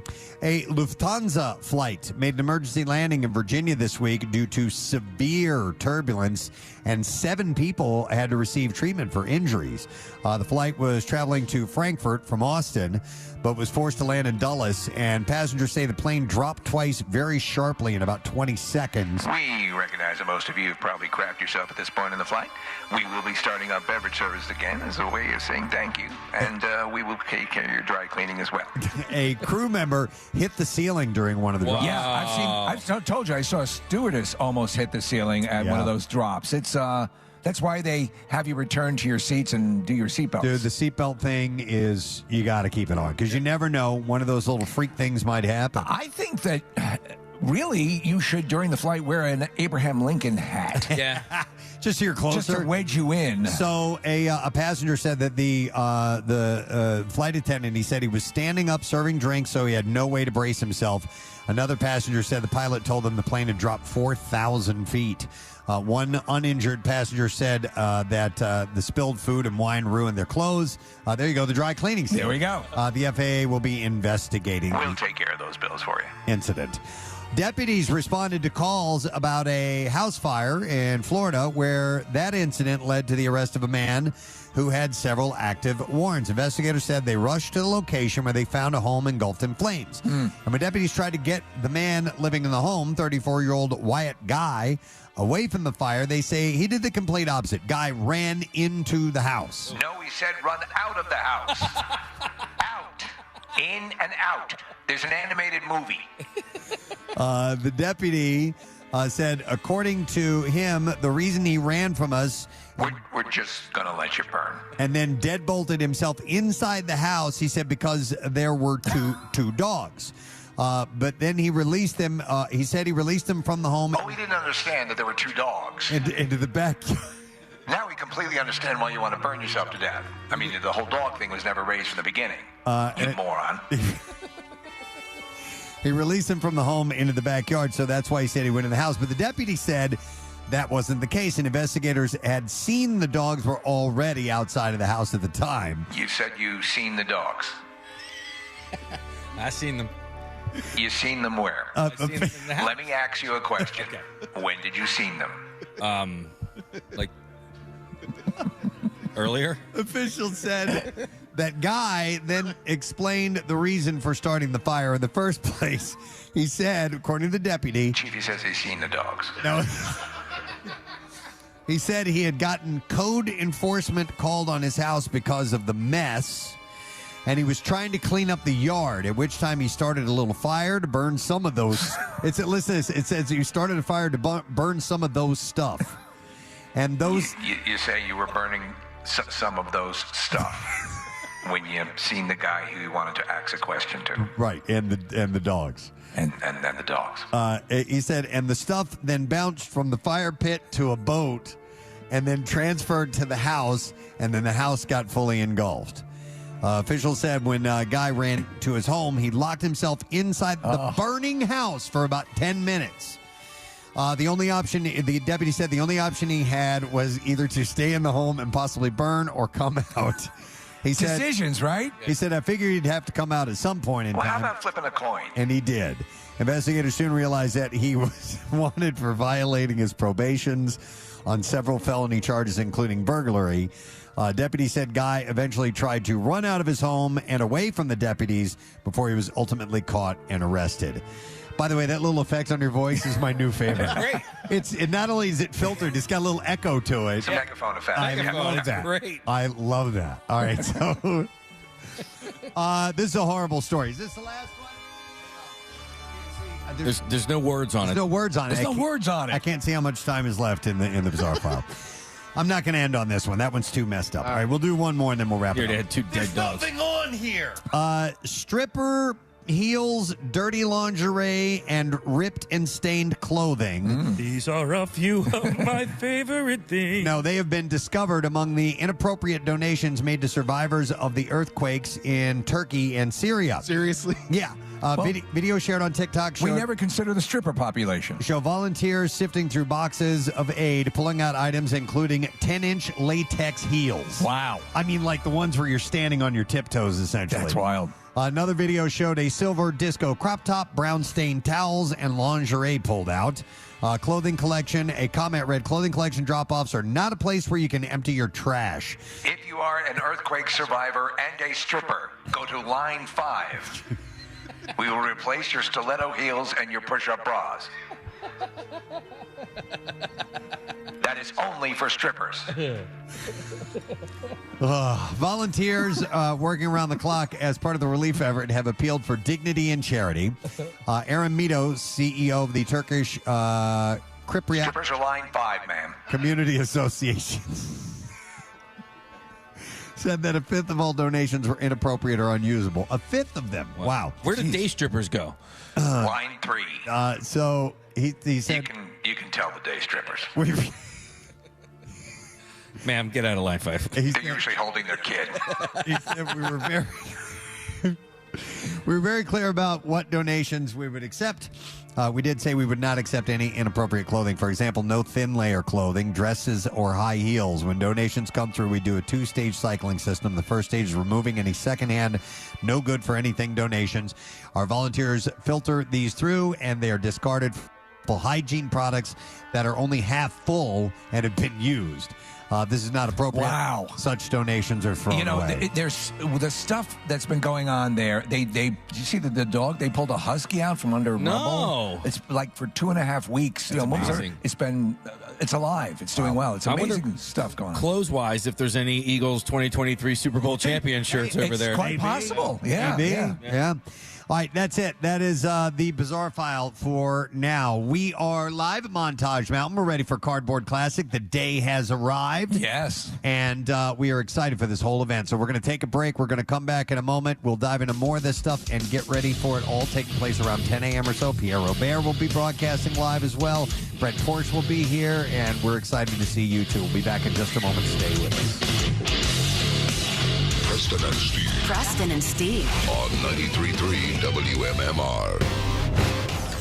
That need help, man, mentally, physically. The NFL will literally deny that they caused these issues. You know what I mean? And that's my thing is just admit it, man, and let's just help them. Right. But my deal is, it's one of those things where I had to get rid of a lot of things that was bad and keep the good. Yeah. And sports can be very, very good, but if it's used in the wrong way, man, you will end up miserable. I believe it. One of the things, speaking of being talented, that we really weren't aware of was your artistic ability, and it was one of the before even sports, right? I mean, you were you sketch and painting, and were you a court sketch artist? Sketch artist, yes. Get out of here! I had an art scholarship before I had a football scholarship. Wow! I was looking at some of your stuff. It's really good. Oh, and why is it that court sketch room artists are usually so terrible? Yes, they are. It's a lot of it. You have to be fast. Yeah. But at the same time, you have to understand too. You know, for me, I would have went the whole art route. But no one was going to pay for that. Like, starving artists is a real thing. Starving goes right before artists. I mean, name an artist who actually got paid while he was alive. Yeah. It's very, very rare. Right, they're celebrated after they found Oh, yeah, you've been dead 30 years. They're like, now he gets the million. Do you create every day? Yeah. Still, do you... I sketch all the time. Okay. Sketch all the time. What do you prefer? What is your favorite? People. I love sketching faces. Okay, faces, but sketching people. over painting and all that. Oh yeah, it's I just sketch because I have time for it, but I'll take it all the way. I mean, I will go do a full painting if I have time to do that. But when I was get cut from an NFL team, I would go back in the locker room and ask the players if they want their portraits painted. That's what I would do, and that's how I survived. Wow. They would be like, "Man, you pretty good, man. It's $5,000." But you know what? I would. Were you self-taught? No, I'm self-taught. Wow. But I would literally trick the guys. I'd be like, "Man, you need a painting. Look at you. You one of the most amazing players ever. Look at you walking around here all muscular and beautiful. Let me immortalize you." Yeah, you know, you're right, man. Here's $5,000. Like, thank you. You're a lefty. Marketing. You're a lefty too. Oh yeah, left-handed, right-brained. I mean, very creative. It's just, it's my thing, man. It's always been my thing. I taught. Your stuff's really. I taught a class at Facebook. That was a photo from when I taught a class at Facebook. And you know what was wild? Some of the most talented people in the world. And they were sitting there, and these guys had degrees from everywhere, and I asked them to start drawing, and they wouldn't do it. Yeah. And I was like, dude, you know what's happening? What's happening is you're judging your work immediately. And what you got to know is all judgment stops creativity in its tracks. You have to just go. Right. And you have to do it. And you have to not care what people think. You have to not. But what happened was they were like, they wouldn't, before they started putting a pen down on the paper, they would look over at the other guy. Yeah, right. But this is what we do in life. Yeah, you're right. This is the mistake we make all the time. The stuff you always wanted to do. All that things you wanted to go for. You're over there looking at everybody else. Well, I'm not going to try it. What will everybody say? You know what? I don't care. I realize don't think about what everybody else is saying. Right. Just go for your gut. Go for that intuition. Don't judge yourself. There are two words I like to use when I find myself facing something I'm not sure I want to do, and it's just begin. Oh, that's just good. begin. Oh, that's good. That's all you've got to do. Dude, if you start, all of a sudden things get done. And you know what? Because I'm a great starter. I am an excellent starter. But what I had to learn, too, is just and this is the thing, finish it. Yeah. Wait, just get it done, and then you can always change it. Because what happens is you get to start, and then it's not perfect. So you don't want to finish it. But no, finish it, and then you can change it. Dude, these are things you almost have to hypnotize yourself. You literally have to get out of your own brain and get out of your own way. It's funny you say that because I like to sketch as well, and I'll sketch on the iPad, and the iPad allows you to undo. It's like, it almost sort of takes away that.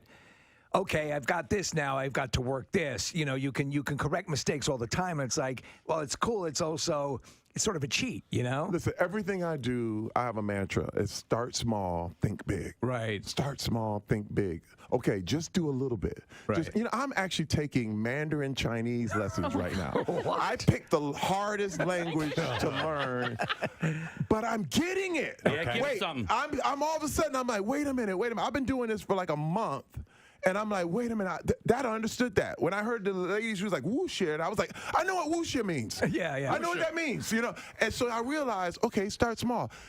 First of all, I haven't mastered English. I had to literally look at myself like, have I mastered English? No. So if I get to a point where I can tell somebody I'm hungry, and I can tell somebody where's the bathroom in Chinese, I'm good. You know what I mean? How is one human so talented? No, because first of all, it's not even that. I just keep going. Like, just try everything you want to do, and I only do what I want. I don't do, if there's something I don't want to do, it's like, don't even worry about it. You know what I mean? You're going to be good. I'm sorry, go ahead, Preston. As I've aged, I've found that I need to be working on something. I need to be working on something that I can improve upon, something that's a bit of a challenge, and I'm loving it. I didn't realize this until just a few years ago, whether it be, working on a golf swing, or I'm a musician and I want to improve and to keep going on that. And I love having that. It's so satisfying. Yeah. First of all, listen, you've been talked out of your creativity, man. You've been told you're not creative. First of all, like you said, I'm left-handed. The world is a right-handed world, which deals with math and science. So all the arts are given as hobbies, but just half your brain. Yeah. So you have to me, I'm literally telling everybody, be more creative, exercise it, because you've been talked out of it a long time ago, and it's so satisfying. I built Legos like crazy. Yeah. So, so speaking of arts and stuff like that, so my daughter's in 8th grade. She's in school right now, so I can talk about her. What the arts has done for her has given her the confidence. So she's in 8th grade, and she's having like the best year of her life, and it's all because of what she's been doing in the theater. And it's a very, very they just everybody nurturing, and everybody loves each other, and it's just so positive. But she's getting that from the arts. That's right. Yeah, and she's been playing sports ever since she was 4 years old too. But look what at the schools they're taking the instruments out of schools. Art is given a short shrift. All this stuff is treated like music and art and whatever. They're like, do that on your own time. That's a hobby. No, but math and science, if you got that, you're good. And I think we're severely lacking right now, just as a society, because we're not creative enough. This is why we run to Avengers and we run to the movies, because we need it so bad. All the story, all the content, we need more. We need more. Imagine the world without art. Imagine the world without creativity, without music, without paintings, and what we would be bereft of if we didn't have that. And to your point about all you have to do is create. It doesn't matter if it's good. Just do something, create that, and if it stinks, do the next one. First of all, that's the world I grew up in. Factory life. Flint, Michigan. Everybody, they were like, "What you doing drawing? What's that? Hey, what kind of boy are you?" And you're like, "Hey, man, hey, look, I like drawing. Okay, I like music. I play the flute. I play the flute. You know what they would call me? They were like, why you play the flute? I was like, I'm bigger than you. I can bench more than you. So what? So now what? And they were like, yeah, you're right. Did you see the Equalizer, the second Equalizer movie? Yes. He's counseling a kid who's an artist. Yeah. And I'm like, that's it. That's right there. That's just, it's going to come out. This is what the whole graffiti thing is about, man. Yeah. It's like, put it on canvas and sell it. Yeah, I just think of math and science. But you go to somebody's home now, they don't have microscopes hanging on the wall. You know what I mean? No, they got I play the guitar for, so, math and science, I don't necessarily, if that's not what you're going to do, you're not going to take that wherever you go, unless, my brother's a chemist. He's a scientist. My sister's a math teacher. And that's fine. You know what I mean? So I'm not knocking it. But, right. Yeah. But I'm saying make it more equal. Yeah. Exactly. Yeah. And we would be remiss if we didn't throw some love to Brooklyn Nine-Nine. Oh, I love it. Casey and I are huge fans of the show. NBC gave you the new home, which is very cool, which is wonderful. The show was on the brink of going away and came back, and it is I think one of the sharpest ensembles on television. You're a revelation on the show, as is Andre Brower, who just unbelievable. So everything, you're up and running. Yes. Season 7 starts February 6th. We already have been picked up for season 8. Nice. That's the vote of confidence, man. Why do you think it works 8 so well? seasons. It's crazy. Why do you think it works so well? Because, we love each other, man. Yeah. And this is the greatest thing ever. One thing I'm going to preach right now. Yeah. Competition is the opposite of creativity. The opposite. We do not compete with each other as a cast. Right. When you see a show fall, it's usually because the actors or somebody within there is competing with each other, and it causes the thing to blow up out of nowhere. We literally are all operating on our own levels, creating and encouraging each other. We are a true family, man. I don't know what else to say. And everyone gets their moment. And also, you allow the self-deprecation. the stuff that they have you doing is hilarious. I love it. And again, a lot of people forget out of the gate. Brooklyn Nine-Nine was sort of the sweetheart. It won, I think, a Golden Globe for the best comedy series and so on and so forth. And then suddenly I'm like, what the F? This show is great, and why are they getting rid of it for? Now, this far into it has got to be the ultimate, acknowledgement. And also that when you have a fan base, you talk about the connection to the fan base, that actually was vocally going after making sure the show came back. Well, I got something to say. When you're talking about Nielsen ratings, that's that 18 to 35 and the whole thing. But just as the deal, and you want to talk about math and science, if you really want to get a good gauge on what people are watching, you need a bigger pie. But the Nielsen is literally only 5,000 homes. Yeah. So wait a minute. I'm going, hey. But let me tell you what happened. The internet. Yeah. The internet spoke for us. They literally went nuts. And they got like 100 million people saying, wait a minute, why did you cancel this show? And for NBC to pick us up, man, and to give us the love. Yes. Yesterday was effortless. It's like a straight line. Yep. I mean, about a quarter of the windy stuff you get here, and you're good to go. And then finding this, you basically drive right into it. And Nick, you had said Bala Cynwyd, hour and 45 minutes. Yeah. You leave right now, you'll make it here at the very start of the Cardboard Classic. That's a great point. Yep. So you got plenty of time to get here, and it goes on for a while. And we start with the fastest sleds, the toboggan styles, and then we eventually get up to the larger ones, and then the big biggies usually go last. Awesome. Looking forward to that. And we found out that the rumors or the courting of us ending up at Montage Mountain started 6 years ago. And it finally happened. And the guy who is reaching out to try and make this whole thing happen is before us. He's the director of marketing for Montage Mountain. This is Jeff Slavinsky. Yeah. He was here this morning. Hey, Jeff. Hey, guys. How you doing? Wonderful. Nice to see you, man. Thanks for coming up. Our pleasure. We are happy to be here. We are super duper impressed with what we've seen so far. Glad you love the place. How long have you been working here, by the way? I'm almost 10 years now. Okay. Yeah. And you reached out to us several years ago wanting us to switch locations, and we were where we were because things were in place and they worked out, and then all of a sudden hands changed and we needed a new home, and immediately we thought of you guys. Yeah, and I kind of reached out again, and it was good timing. I think I reached out to Nick, and we got in contact right as you guys were looking for a venue, and serendipitous, I guess. Yeah, we were vague. Like I have to admit, I was, I'd seen obviously video and pictures and things from up here, and it looked cool, but I had no idea. So we were nervous leading up to it in a good way. We're excited for what was going to happen. But the second I got to the top of the steps here, and I'm like, okay, yeah, we're good to go. New ball game. It's funny because I had been here, Steve, before, and I knew what a great mountain it was. And Jeff, I think the timing of it just ended up working out fine for everybody. I mean, COVID happened, and we shut everything down after March 2020, so we haven't done this for 3 years. And so for us and you guys, the ability to come up here really couldn't have worked out much better. And so thank you again for hosting us. We're really, really excited to have Cardboard Classic back at all, and especially excited to have it at Montage. Yep, we're excited to have you guys. So less than ideal year for weather for snow, but it looks fantastic up here. You guys are making snow all the time, right? Yeah, our team's been on it. Any chance we get that we're in the 20s, we're making snow and just piling it up everywhere we could. And it's like a military operation. Yeah. We saw the meetings and people standing around and getting and you do this and it's just running like clockwork ever since we got here. Well, and it's like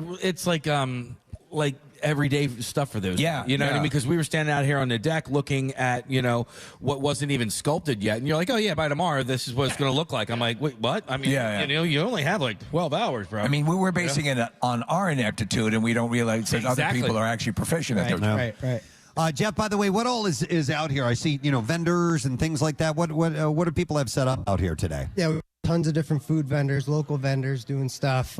We've got live music all day. We've got stuff up at our Midland area, local music there, and then we've got big concerts, of course, coming up too. And for today, I also saw, are there bars out here? Are you going to be serving drinks outside? Is that even a question? I'm just posing it for those who may need to know. But yeah, you do have a couple of bars out there, right? Yeah, definitely. Grab some White Claws out there. Sorry. Got a plug. And then what are the tents called? What are those officially called? That's Midland. Yep. Midland, that's the area. Yep. And Steve, what? Are there yurts right up there? You talking about the yurt area? Yeah, private yurt area. Jen Frederick told us about that. There she is. Yes, they're awesome. Yeah. Jen's a Midland regular. Yep, for sure. And so I see there's fire pits. Are these going to be lit out here in a little while? Fire pits are always lit. That's all a boy wants. Yeah. Exactly. There's a fire pit right by our broadcast area out there, Preston. So this operation, it's a year-round thing, right? So like obviously you got your skiing that starts up in like December-ish and runs through March, and then you guys switch over to you have your summer stuff, but you guys have stuff in the spring and the fall as well. Yep, we roll into Spring Brew Fest, the wine festival. We do a bunch of weddings. We've had Mac and Cheese Fest. Whoa! Mac and cheese. We talked about a mac and cheese competition. Here's what we're going to do. We're going to take the lazy river. Yep. Fill it up with mac and cheese. All right. And that's what we'll do. Now, tell us about Mac and Cheese Fest. Yeah, we do a bunch of different vendors, restaurants from around the area. They all throw together a bunch of different mac and cheeses. People come up, sample a bunch, vote on what their favorites are, and we pick a winner. When is that? We've done it in June last year, and we're still out for a date for this year. Are you excited to have your new host right here in front of you of the mac and cheese?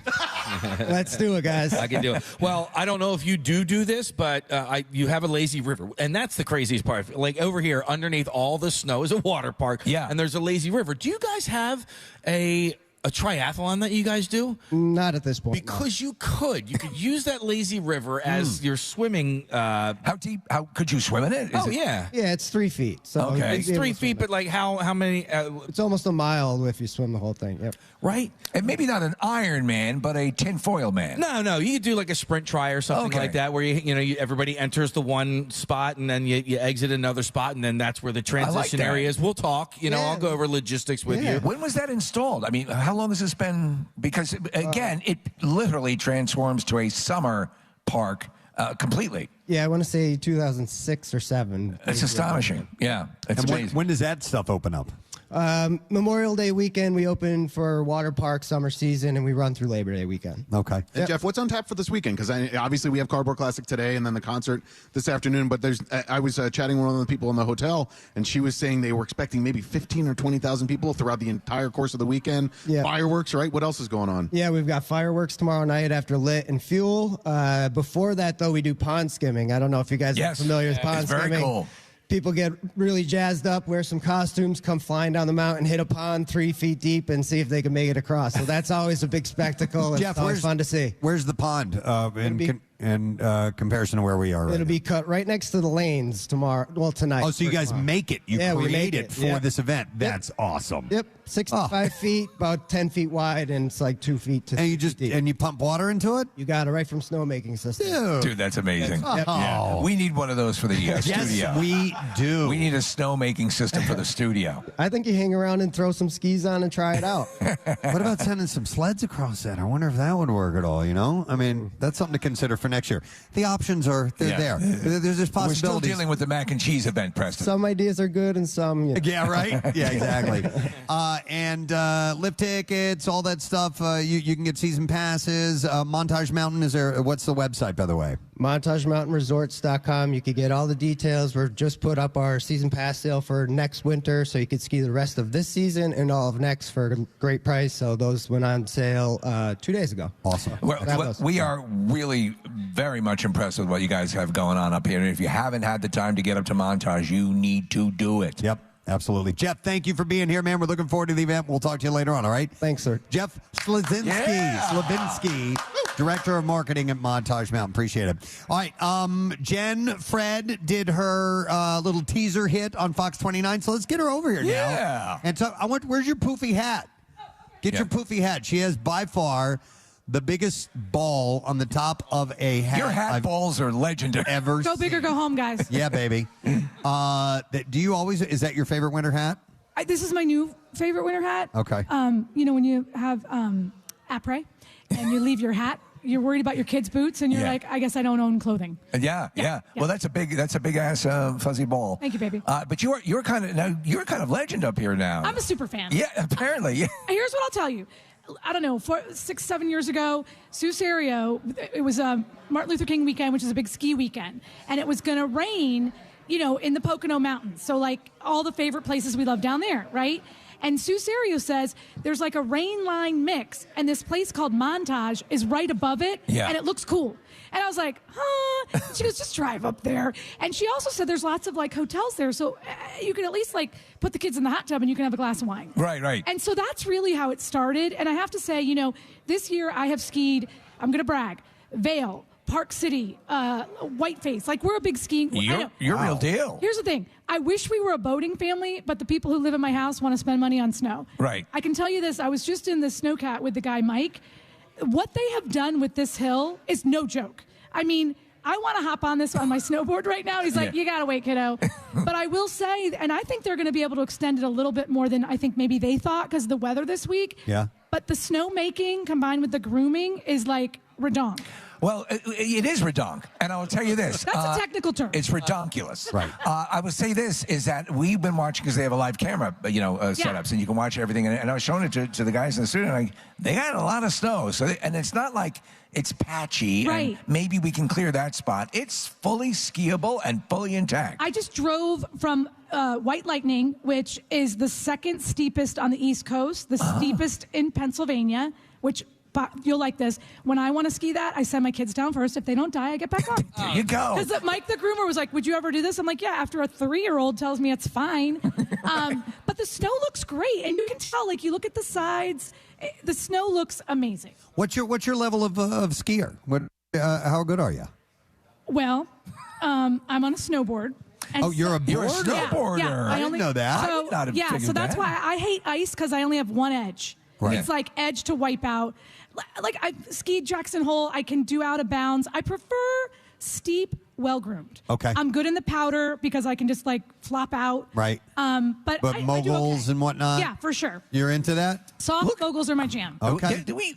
Kathy apprised us of this whole. You're like a Renaissance woman. You're multiple languages. You're a world champion skier. Lado Casi. No, here's what I will say. There are people, this is what I learned a couple years ago. So I grew up in Florida, didn't see snow till I was 16. What some ski instructor said, you're either a sideways guy or a frontways guy. And what that means is I like to snowboard, wakeboard, skateboard. Uh-huh. Then there's people who surf. There's people who like to, ski. So you're rollerblade. sideways. I'm sideways. Yeah. Well, you are too, Preston, right? You're more a snowboard dude. I skied for years and had a great time with that. It was a lot of fun. And then I saw people boarding. I'm like, that looks like fun. And so I went one time and I rented a board, but didn't take lessons or anything like that, and just got my ass I was going to say, kicked. Concussion City. Oh, man. Well, I fell literally going down, a green run like 50 times, one time. And just because I kept catching the edge, boom, bang, kept happening every time. I stuck with it. I got eventually where I could do turns and everything. And but I never got great at it. Like the most I could get to were blue runs. Never was able to take on the black diamonds or anything like that. But on skis, I could do that. But I think I have more fun boarding than I did skiing. What's it? You know what I mean? Case, what do? You do snow skis, right? I do blades, snow blades. I'm sorry. That guy. Look at Preston's face. What? Great. No, That I mean, guy. listen, I was a skier for a number of years, and then I saw snowblades. I was like, those look like they're fun. And I tried them. And I'm you like, love them? Yeah, because like I'm a leisure guy, right? So just cruising, which I'm is just cool. cruising, yeah. And I have like massive maneuverability on those things. I love them. Do you think Jen respects you? Or Oh, I don't care. I know what the kids call the snowblades. What are they? Losers. I can't say it because it's not nice. It's derogatory, yeah. It is Okay. derogatory, and I don't care. You can make fun. Listen, I like fish. I like snowblades. I am not going to apologize for the things that I like. Do you hear that, You Jen? don't care. I don't care. Here's the thing. They say those who can't snowblade. So, Wow. Well, then that's probably what I should check into. Yeah, try it. Yeah. Listen, I bailed altogether because I started, my knees started giving me some trouble, and there were a few times where I'd be on a run, like hauling ass. I'm like this close to where I felt out of control. You know what I mean? You're blaming the skiing for that, but it was all those Charleston competitions that threw out your knees. Jeez. I got tired of doing it. It looks good, though. The thing about this hill that I want you guys to know, and mostly you. Yeah. The green side, where we're going to see the people coming down, wide, not too steep, not too flat. It's a great place to learn. So if you have, like me, I drag 42 kids with me when I come. So, like, if there's kids that have never tried it, grown-ups who are afraid, it's great on that side. If you ski and whatever, and this is your thing, and you go out west, The steeps on the other side of the hill work. So, and by the way, I feel to mention one thing. The lodge is pretty cool, too. It's awesome. Beautiful. There's lots of beer here. You can hang out here, no problem. I'm very impressed with this. We're in a bar restaurant called the Slocum Hollow, and it's right off of the main lodge. And this is wonderful because it's got huge picture windows that face the vistas.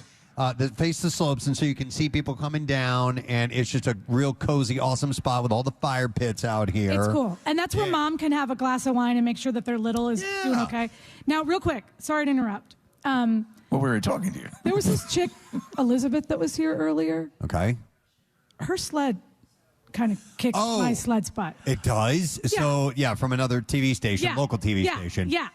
We have not even discussed your sled. I haven't seen it. We haven't seen your sled. Yeah. It's a box. Is it a box? What? Hey. Hey, Blades. Oh, I'm sorry. Oh, Hey, you're allowed Blades. to make fun of me. Hey, Blades. Here's the thing. What's up, One Way? I thought we had a tradition here where I would go to the garage. Yeah. I brought my box. Yeah. I thought we had a thing where it was kind of funny and it was okay to be a little not perfect. We had and no then sway over that. Elizabeth with the good hair and the fancy jacket and the nice sled that the nighttime people made. James Martinez in the nighttime, he's too busy eating lettuce. He can't make me a sled.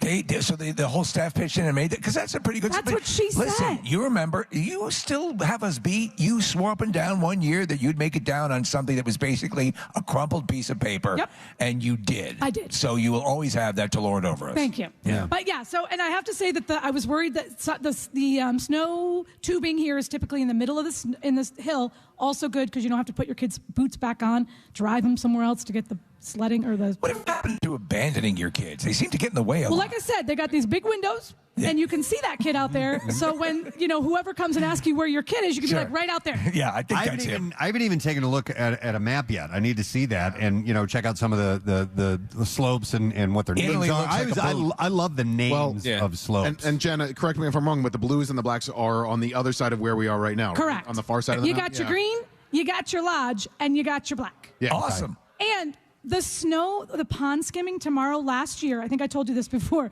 my mom friend literally stripped into her yoga pants and jog bra and rocked it. Now, she didn't make it all the way through. She got wet. But she is going to do it again tomorrow. And I have to say, I challenge the moms, the dads, the Blades people to, strap it on and come on down. The box people. Yeah. The Blades people aren't going to make it far. No. That's the thing. But they will enjoy it. Yeah. And that's the difference. Yeah, it's fun. It's going to be a great weekend. You guys are kicking it off now. And more snow tonight, too. They're supposed to get some snow overnight, and so the conditions tomorrow. Whatever snow dance you guys did, I'm very pleased. Oh, it's all awesome. I'm and then excited. tonight, everyone will go see Cocaine Bear at the multiplex. Dude, when is your next live hit on Okay, Fox I'm going to 20? go out there to the world and see your people at 8:45 because Okay. they're starting to line up. Yep. Okay. And your people, I mean the sled people. Yep. Yes. Then I'm going to do my create history once again. And it is historic. It's Let us know what time is that planned That's for? 9:45. 9:45. That's usually when you guys peeky outy. Yes. Well, this is much different now. We will walk right out into our broadcast area, right outside where we are right now, and we have a perfect vantage point up on this elevated deck. You know what's so hilarious about you guys? You kind of run, everyone's like, it's so tough waking up early in the morning.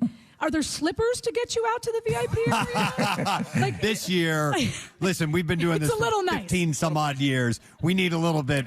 We're getting more comfort as we get older. Is there a White Claw bunny to make sure that you get the White Claw out there? What's happening? I will say next year, I demand a hot tub out there. Yes. That'd be nice. Yes. Yeah. And we can God. fill it with lobster rolls. Oh, yes. I love it. You guys are awesome. All right, we love you. Thank you for being here again. Jen, Frederick, from Fox 29. Biggest poofy hat I've ever seen. Such a big hat ball. I love it. She was extra mean today, don't you think? No, I thought she was being very sweet.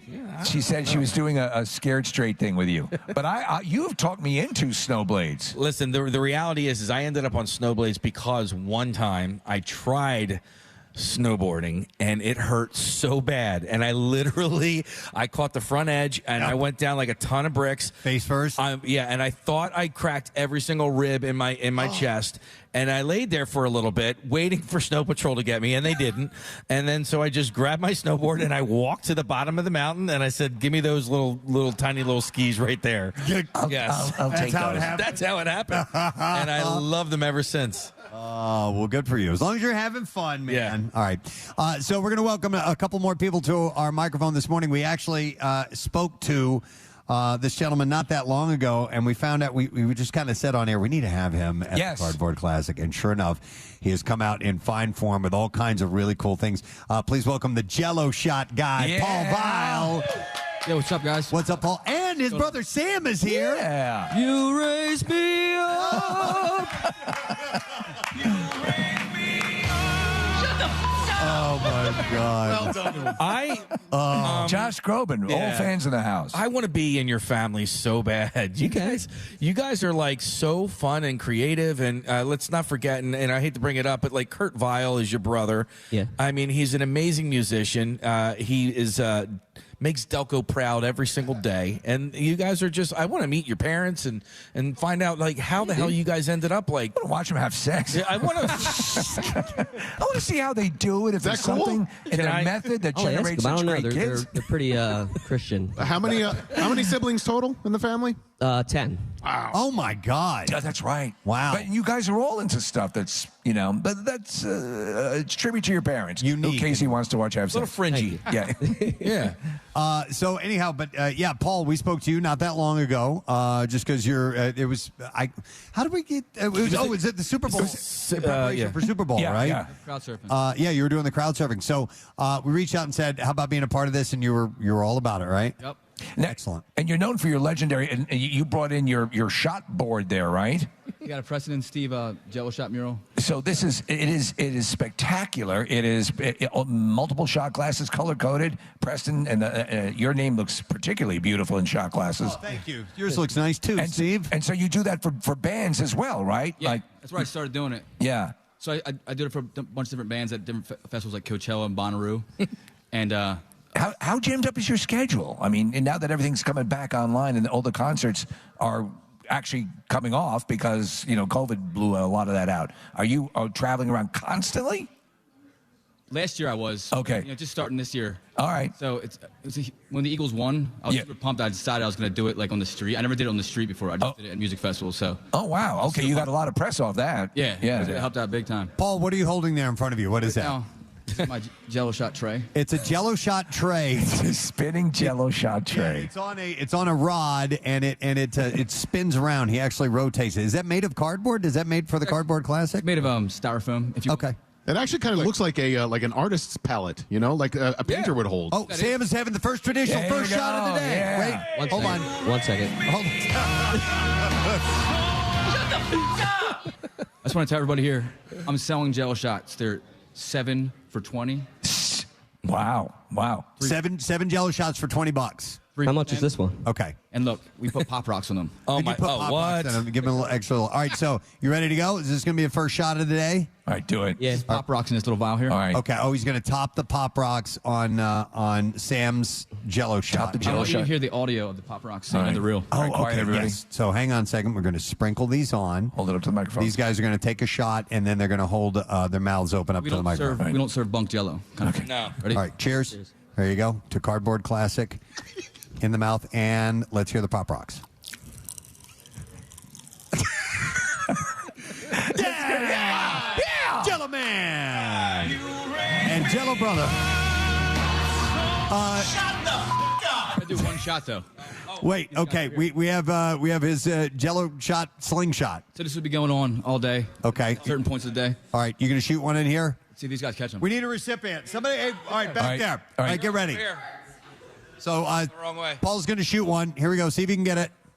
And it's away. Oh! Little high. Little high. Shoot to the people out there. Go a little further back. All right, right over here. All right. Intern Annie. Two ladies. Put your hands up. Annie, put your hands up. Come on.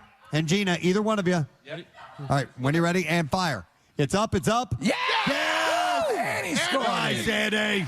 Last one. All right, last one. One more. And then this. Here we go. It is up. And there it is. Oh!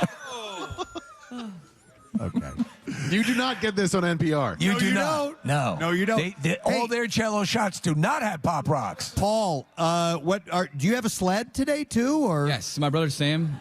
and some of our friends got together and made one last second. It's not the best sled, but it's all right. Listen, it's like when Linus sat in the pumpkin patch, it just has to be like a sincere pumpkin, and as long as you did it the right way, that's all that matters. Wait, Paul, you're about to say it's not the great, but it's what? It's kind of crappy. I was going to say this. I'm going to come down. I'm going to be shooting Jello shots when I come down. Okay. All right. That's what I think you are. All right. Yeah, our teammate Shane Richards has actually pulled the Jello card right now, and he's out back with the truck waiting for us, and I'm going to move it in a little bit. Okay. All right. Yeah. Get yourself in place and get ready to go. And we're excited that you guys came down here for this. And by the way, pumped. Sam had made this really cool video with my pickles. It's terrific. Yes. It's terrific. Which was hilarious. Oh, yeah.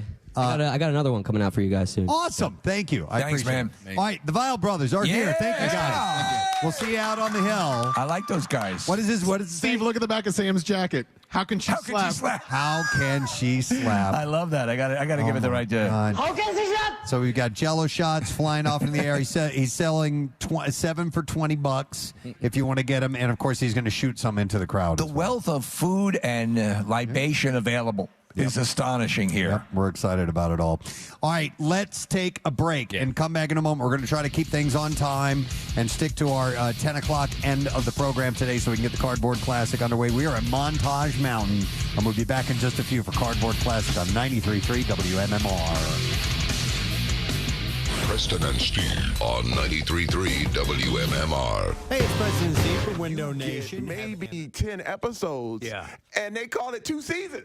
You know what I mean? We're well over 170 episodes. I mean, literally in the can. A good friend of the show, Kate Flannery, has appeared on the show as well. Kate's great. And everyone that goes through, it's just nothing. Just great things about the environment on the show. I also have to bring up the fact you were in Deadpool 2. Yes. For a second. For a second. That was a big troll. We trolled everybody on that one. What was that like? Because he is so talented, Ryan Reynolds. Oh my God. And we get the impression that there's just a lot of free lines going on right and left. What was the experience like working on that? It was an amazing experience because I love Ryan, but the big thing was the trick was we were going to troll everybody. Yeah, and you did. Because I knew instantly that I was going to die right away. Okay, but so I went on a whole press tour. Like you got to, but see, this is the thing. Fanboys deserve that. Yeah. Because they go out of their way to figure it all out. I already know. You know what I mean? I got the spoiler. Doesn't that take the enjoyment out of it? Oh, they want to. Yeah. I'm like, hey, we got something for you. You should have seen at the premiere. They were like, hey, what is going on? No. I mean, because everyone dies. Oh, and Ryan knew that. And Ryan was like, he's the smartest guy ever. He's like, he actually gave them a real surprise. Right, yeah. Because they thought for sure that I was, Terry Crews is finally in a Marvel movie. What the hell's happening? And it was so good, dude. Ryan's ahead of the game with, he's a few steps ahead of everybody else with the joke. You know? He is. He knows where the joke is going before you know where the joke is going. He's amazing. Well, he's a perfect example of taking, because the first appearance of Deadpool was in a substandard. I mean, listen, it was okay, but he knew that it should be something, and he stuck with the project for years. Yes. And would not relent. Yep. But you gotta listen. First of all, there's 2 people you can't imagine, as any other thing. There's Robert Downey Jr. as Iron Man. Yeah. And Ryan Reynolds as Deadpool. Dude, there's nobody else that can take that spot. You're right. You know what I mean? And that, to me, that's the ultimate. Like, this is where I want to be. I want to be irreplaceable. Yeah. I want to be like, you got to get Terry Crews, or you're missing it. And that's my goal. Like, in everything that I do, I want it to just be me. And that's what the ultimate in creativity is. You know what I mean? And when you got Ryan, when he created that character, he made it his. I can't even see it any other way. It was an honor. Well, I think now you can say we need a Terry Crews type, and people know exactly what you're looking for. So you've reached that. Any shot of you returning? It has, because it's happened before, as in the Marvel universe or DC. Ooh, I would love to. Yeah. I would love to. In fact, when you look at Deadpool, I didn't die. I was literally on life support at the end. I was laying on the ground. They were pumping my chest. It's true. Beep, beep, beep. So anything can happen. I'd love to But see that. I'm open to all of it because I can. Yeah. My deal is to always keep people surprised. I like to pop out of your cereal box. You know what I mean? Like, what is he doing? What is this? I literally, because this is the thing. Everyone had me at this kind of career. Yeah. And my deal is, you know, you can do anything. I want to show people I exist to show you what's possible. And that's for real. Well, but the truth of the matter is whenever we see you, and this is the ultimate compliment, we know it's going to be a good time. You're in so many things that we enjoy. That, you know, in our microcosm here, when people say, like, when they listen to the show and it gets into a tough time or something, that's the ultimate compliment. You're that exponentially with so much that you do in those projects. That's got to be, you know, that's got to be so fulfilling. But this is why, again, growing up in Flint, Michigan, and the whole log line was, you're going to hate your life. So, you know, you got to get ready to make the sacrifice right now. You know, and I was like, no. I am only going to do what I love. Yeah. If I make a little bit of money, fine. But I'm only going to do what I love. But you know what happens? Everything I'm doing now, I would do for free. I'll be honest with you. I'll do AGT for free. I would do Brooklyn Nine-Nine for free. But what happens is... Our interns, or my father, both Preston and I fathers gave us the same advice. If you do what you love, you'll never work a day in your life. Right. And you will naturally excel at it because you will invest the time in it. And I feel like I am playing all the time. I just said play.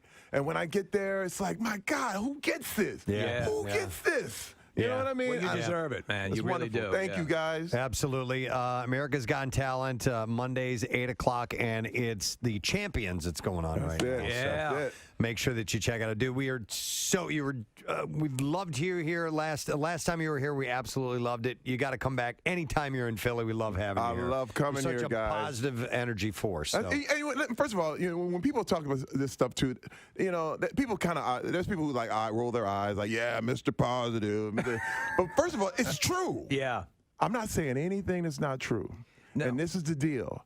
Because what's happening is your brain is like, it grows weeds. Mm-hmm. You know what I mean? And you constantly got to pluck that junk out. Yeah. All the crap, all the little stuff, all that mess. You got to always, this is why you have to clean your house. This is why you have to dust all the time. Because if you leave it there, it's going to get dirty and it's going to get messed up. So this is the part of being positive, is reminding myself what's true, what's real. Like, it is up to you. You can do it. Yeah. That's all it is. And it's not hyperbole. It's not, oh, man, we're pie in the sky. This is for real stuff, man. I don't want anybody to mix it up and think that I'm just like blah, blah. No, we firmly believe in what you're saying, creative visualization, seeing the prize and going after it.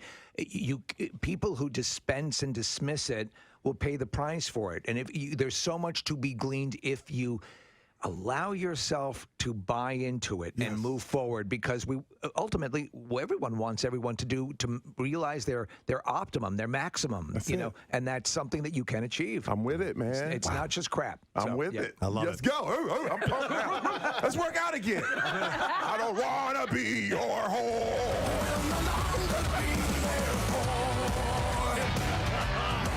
Perfect segue. Let's hear it for Terry Crews. Love you, man. Thanks for being here. Terry Crews. TV, they have billboards in the city now, and they're promoting the Flintstones are on at like 6 or 6:30 every night. I know, it's crazy. I know, it's so stupid that we're watching recanned show, but MeTV does it well.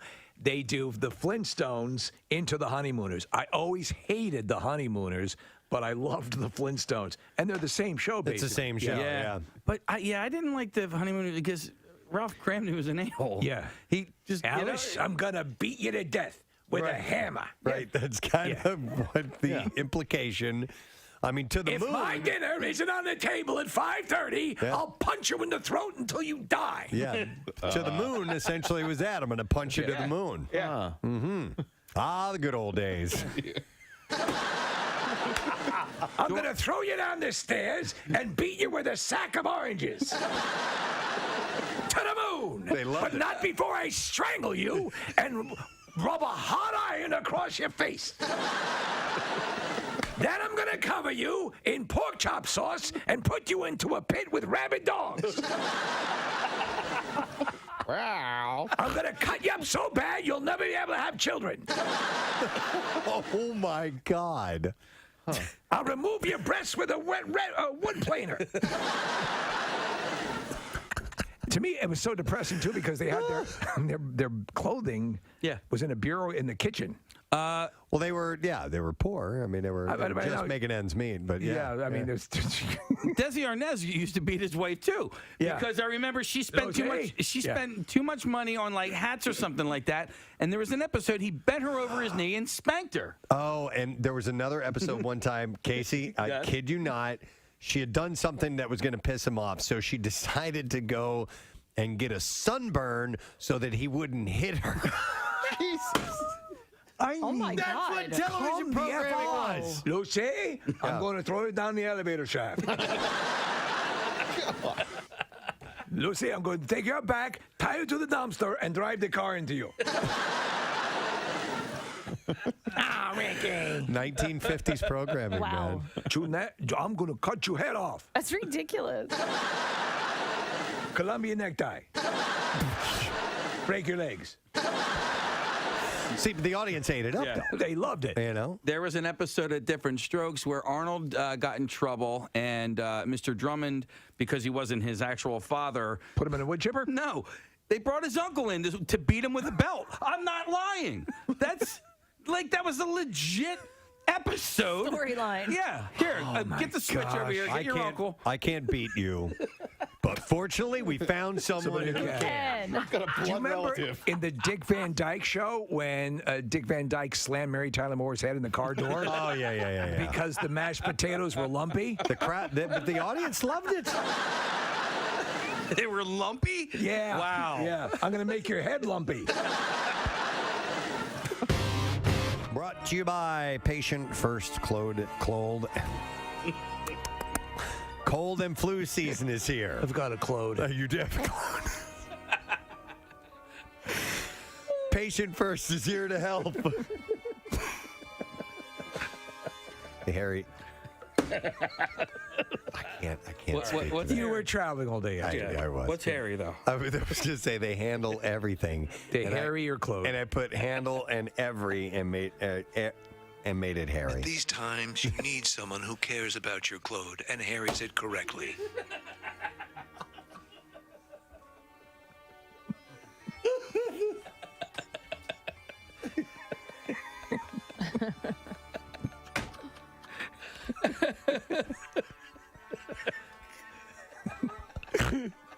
I'm sorry. And I snorted too.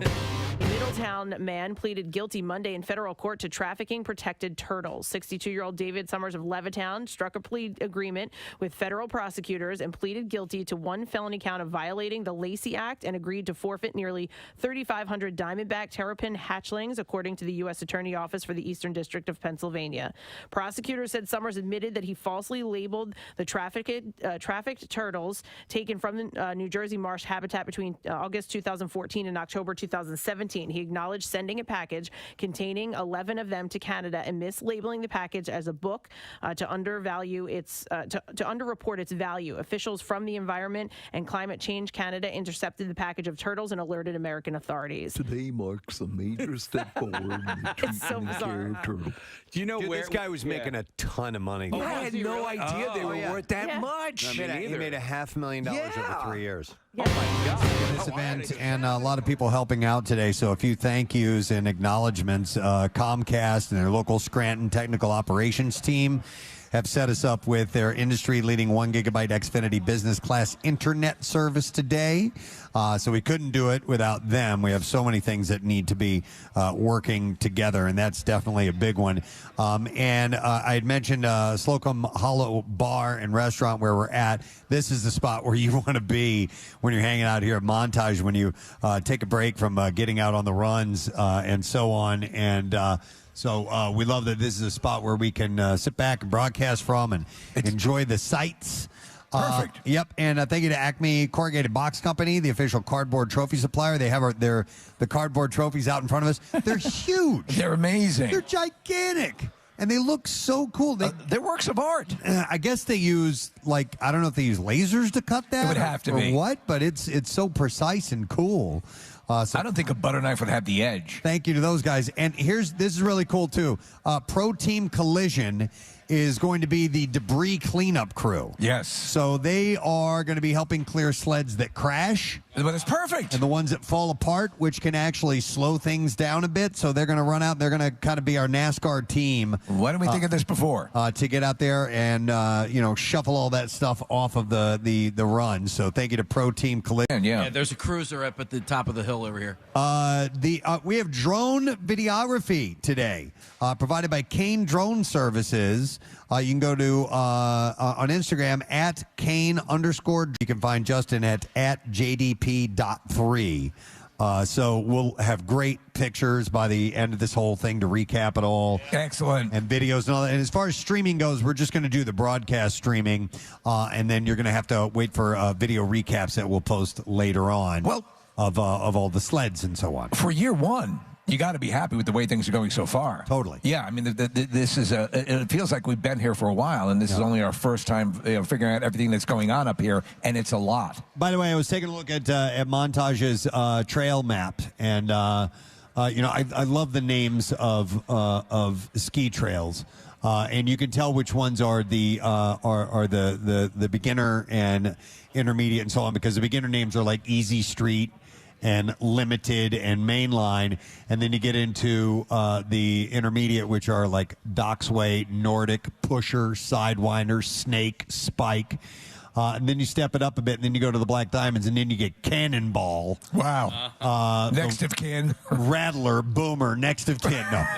Smoke and Body White bag. Last Will and Testament. White Lightning. I do love those, man. When they're like, what the Gadzooks run, and every now and then we get pictures from listeners. It's at the Gad Bowl in Snowbird, Utah, and so I've never been skiing in Utah, but they've had a great winter out there, and I'd love to go skiing there sometime. Yes, and Utah is stunningly beautiful. You're hanging out the whole weekend here, right? I am. Yeah, you brought your skis and everything. I had. Well, no, I rent skis. I don't. Skis? Yeah, Okay. but my son has turned into a really good skier, and so he's coming up. And my fiance grew up skiing in the Poconos. She skied all around this area, so she loves Montage. She's really excited to come back here. So yeah, for first time in 4 or 5 years, Steve, I haven't been skiing, and I haven't been to Montage. I think in like a decade. When Casey and I were driving in this morning, I was looking around. I was like, I know I've been here before, but it looks a little different. It looks like a real town. Yes, that's with the thing. real businesses. We talked about it this morning. Yeah, there's lots to do here. There's plenty, as opposed to where we used to be, which you were kind of limited on where you could go outside of the skiing and snow sports. Here, everything, whatever you want. It was limited. And so every year I would bring like chickens with me, so I got to have eggs. Dude, I would stock up on stuff, on snacks and all these things, just because I didn't know if I'd be able to get anything anywhere. And you don't have to worry about that here. No. This is great. It's all good. So we're loving the experience so far, and there's far more to go as we continue through the day. And we're going to try to get this. We're going to try to get it underway in about an hour. We're going to wrap up the show, right? And yeah, Pierre Robert is scheduled to be here around then. Pierre, he told us, he texted me and said he set his alarm for 9:30 this morning. Yes, so he should make it right on time. I drove up with Pancake. I was supposed to come up with Kathy, and obviously she wasn't able to make it, but I drove up with Pancake, which was a lot of fun. I hadn't spent 2 hours in the car with him in a long time, and it was just Pancake was telling me one Pierre story after another.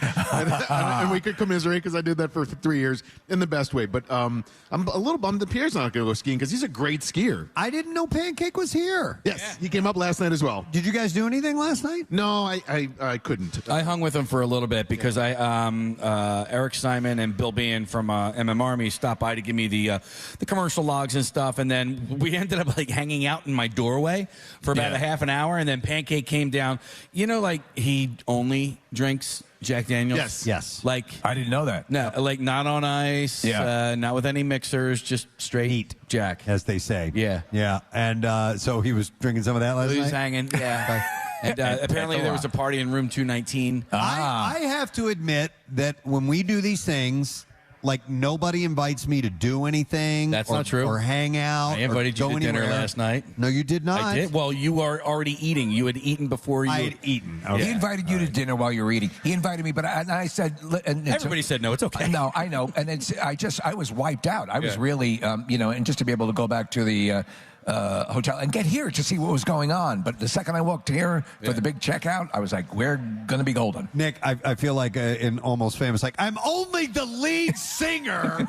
Well, the interns had a little party in their room. Oh, they did? Yeah, Annie and Gina and Eric and Did you go over? Yeah. Well, I got invited down to that, but I couldn't go there. But I think where are they? I don't know. Where are they? I think they were a little intimidated. They didn't invite you? They didn't invite me. I mean, listen. If I were an intern, I wouldn't. Wouldn't you invite your grandfather? I would not invite the host of the show. I'd be like nervous. Yeah. You know what? Where's Annie? You know, All right, she's on my S list now. So don't. Never mind. Even Don't though come she over. caught that Jello shot? That was pretty Yeah, impressive. it's pretty impressive. I do have to admit that. All right. Well, anyway. Bottom line is, if they invited me, I'd probably say, "Nah, I'm just going to handle it." I have but one, I just want to be invited. That's it. I'm like, I have don't an want to go. audio book I'm listening to. Yeah, right. Having myself some more milk and listening to an Audible book. Yeah, I'm like, if you don't want me to come, just invite me. Yeah. Yeah? That's all you. There's That's a all you gotta wonderful do. documentary on sharecropping. Oh my God! All right. Well, anyhow, we're excited for what's going to happen in about an hour or so. I would like to, because it's a Friday tradition, even though we're here at Montage Mountain, I do have some connoisseur stories. Really? Yes. And now, what I didn't bring was my bell. I got one, Case. Toss it over. Hang on. Nice catch. And here we go. All right. Wait, I think I can hook you up too. Let me skip me my deal here 1 second. I'm trying out this new system here, Preston. They gave you the... Yeah, we need Mr. Connoisseur Announcer. Yeah, let's see if we do... It's time for... No, that's a little too much. Okay, hold on. He's got a variety of new effects to try It's out. time for the connoisseur. It's all right. It's in the ballpark. All right. We'll go with that. It's time for the connoisseur. Thanks for calling in, Mr. Announcer. I'm still in Ballackinwood. I'm picking up Pierre. All right. What was that? Okay. You prepare to learn about food. Oh my God, dude. People on Earth prepare to learn about food and where you can go for fine dining. You got a new toy. I got a new toy. You're the first. I like the first one. People on Earth. You remember Battlestar Galactica? I don't know. I moved the microphone. It's a Cylon. Yeah. People on Earth prepare to be destroyed. And have a tasty treat. Have a tasty treat. Yeah. All right, we're going to For start your last meal, the connoisseur will provide you with all the information you need. for the last meal. All right, we're going to start with this. KFC. That's Kentucky Fried Chicken. That is what that is, yes. So the double down is the iconic crispy sandwich that replaced bread with chicken fillets, and it's returning to KFC. It's unnecessary. You know, it's a gimmick. Is what it I is. love KFC. There is, and I don't know if this is their modus operandi, but when you go there, they need to have something that approximates nutrition, like a vegetable or Right. something. You know what I'm saying? Well, they have mashed Something. potatoes. I mean, everything. If you look at, I love. We said yesterday, Preston, the original Kentucky Fried Chicken recipe, even the extra crispy. Love it. Yep. Can you throw me some spinach? Yeah, you're not. I guess you're not going there for that. Yeah. You know. You know what they used to have is, and I don't know if they have it anymore, but the parfait. Man, I sound like donkey, right? Yeah. I know. But Nobody don't like parfait. But the chocolate parfait, it was so good, and I don't know if they have that anymore. And that was the healthy option. That was the, yeah. Do you have a salad? No, but we have parfaits. So this sandwich features 2 extra crispy chicken fillets, bacon, cheese, and mayonnaise on it. At that point, take the knife and stick it directly into your heart. Right in your heart. I mean, that's a lot to throw at it. Oh, my God. Do you ever... When was the last time you ate something and you just felt like the filthiest? Oh, man. It's been a while. I've been really good for the past month or so. I know. And I know when I. Nick has one. What? Steve, it's whenever we get a new burger to sample from Burger Brawl. Oh, my God. And somebody, my mouth is watering as I'm thinking about it, but somebody will come in with some new decadent thing, and they are unbelievably delicious, but I can only have like a quarter of them. Just a wedge, or you just want to kill yourself. Yeah. I guess Ice lately, cream?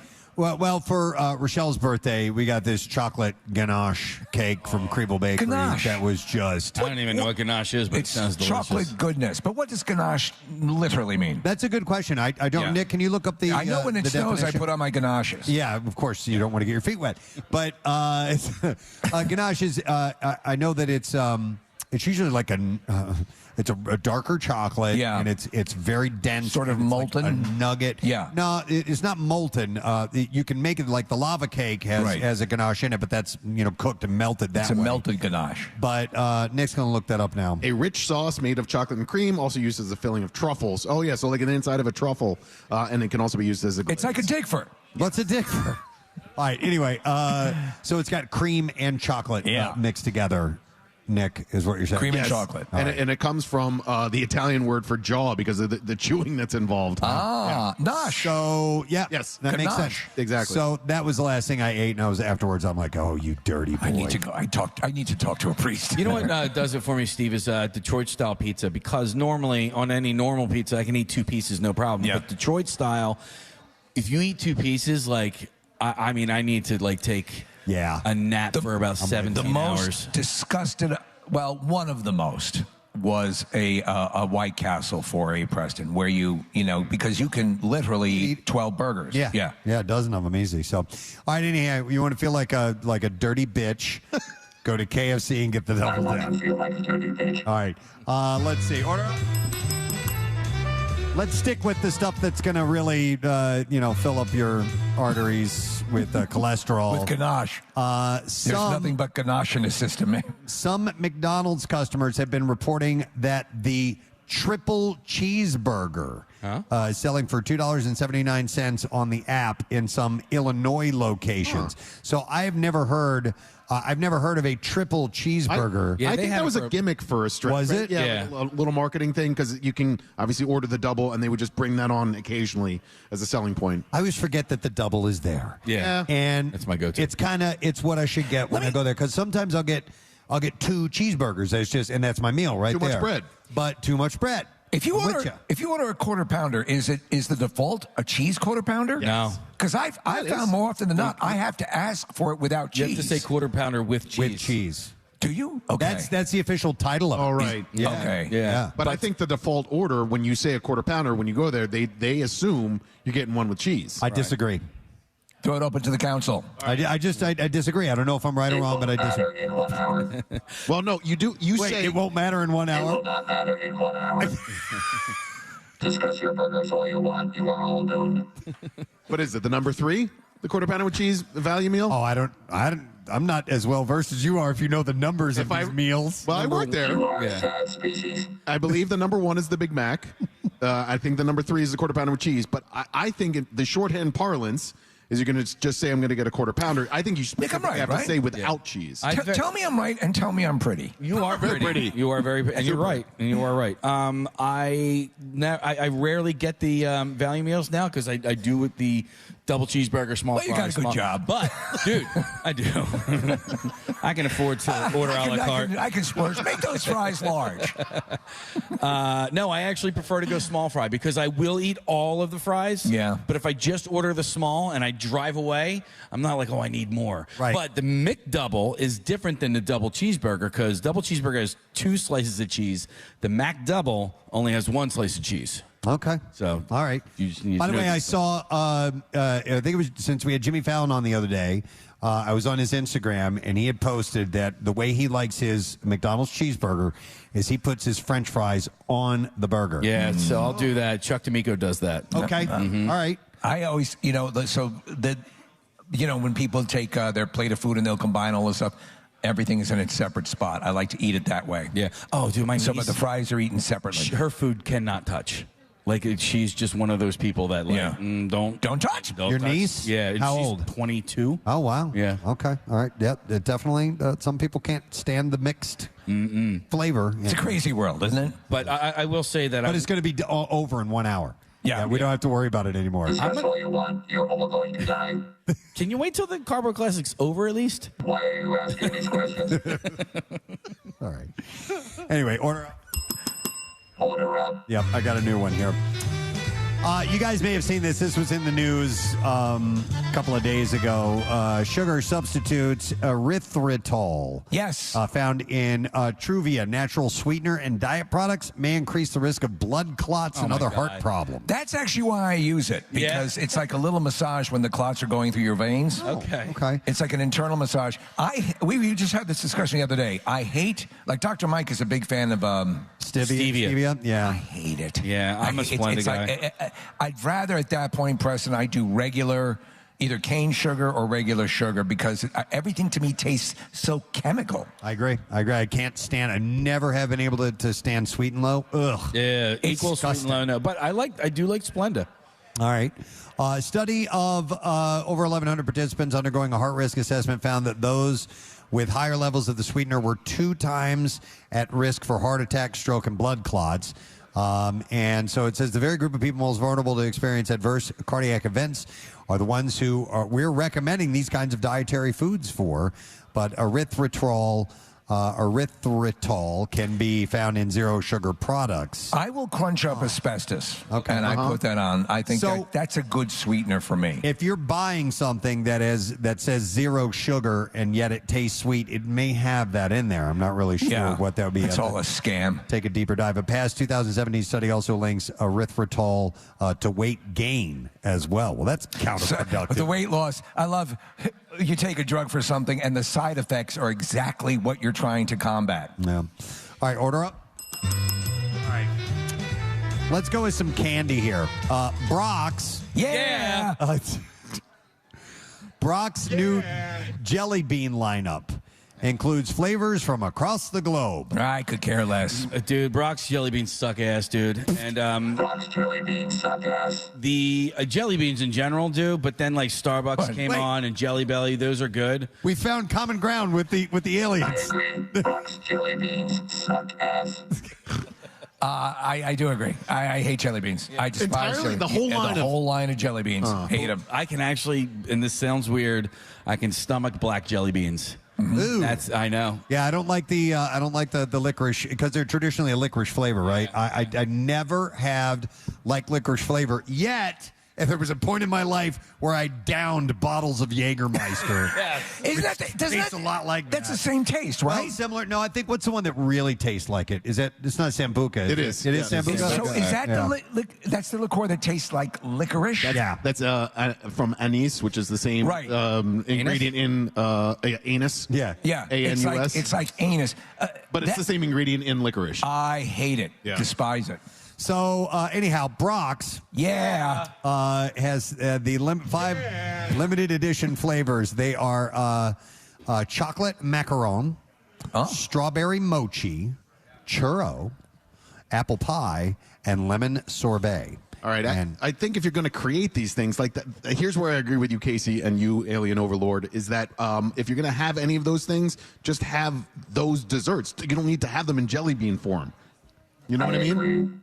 Okay. So they are, I'm not a big jelly bean fan, but I do have to admit, Jelly Bellies, pretty damn good. Starburst is even better. Starburst is even better? Okay, I don't know if I've ever had Starburst jelly beans. All right, order up. Got another story here for you. We're going to have to wrap up in just a minute. Yes. By the way, you're trying to keep things on time. So now you can have Wendy's iconic chili at home. While not yet available. Well, couldn't you buy it at Wendy's and take it home? Okay, but not that. I guess you could. No. Hey, where are you going with that? You're in your driveway. You eat it here. Well, I got it at the drive. I don't care. There's a new rule. We'll go out of business if people could just eat it. No, you can buy them in cans. While not yet available nationwide, some consumers have spotted cans for sale on Instacart. You ever bring a can of chili into the shower? Not into the shower, no. Oh, dude, shower chili. Crack open a cold one? Oh, my God. Hot piping hot shower chili. So you're saying you drink it out of the can? Sure. You drink the chili. You crack open a can, Only get in in the shower? summer. Yeah. You're in the shower. Outdoor shower in the summertime. So good. Okay. That's a Chantilly. Chantilly. Chantilly lace. A Chantilly. He sold more albums than Slim Whitman. I remember that day in Chantilly. I'll never forget. I'll never forget. Chanakilly. Lost a lot of men that day. All right. So the cans appear with the Wendy's logo. They contain 29 grams of protein per can. More information will be available closer to the official national launch date. I do like, I don't think it's great chili. I think it's pretty good chili, but I do like Wendy's chili. I agree. I crumple up a bunch of crackers in Yeah. there. Oh, because it's kind of thin. It's a little thin, yeah. I made chili the other day, and I crumpled up Cheez-Its.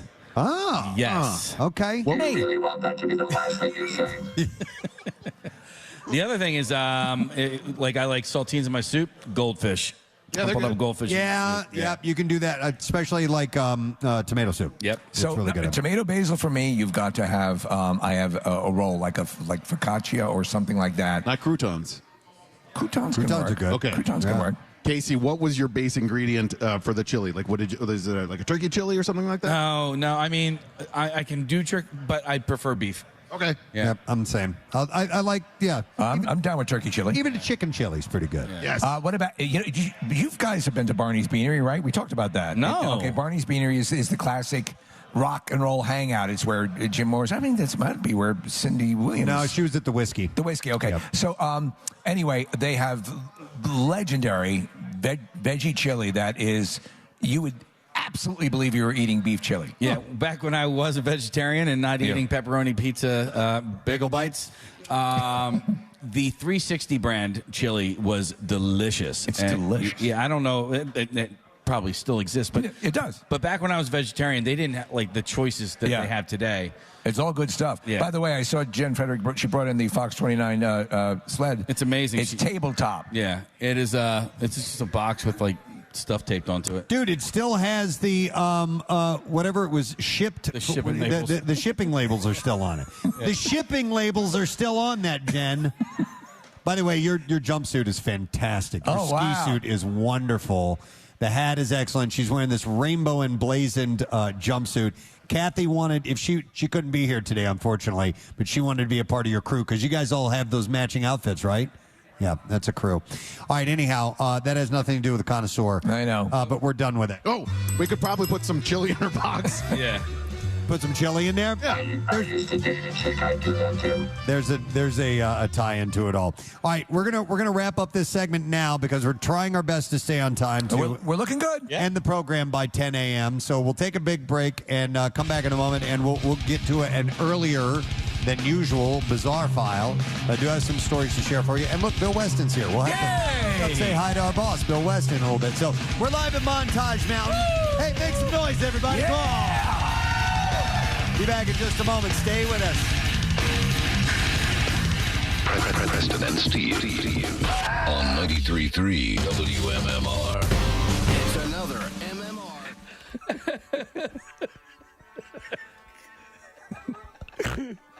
I'm sorry. And I snorted too.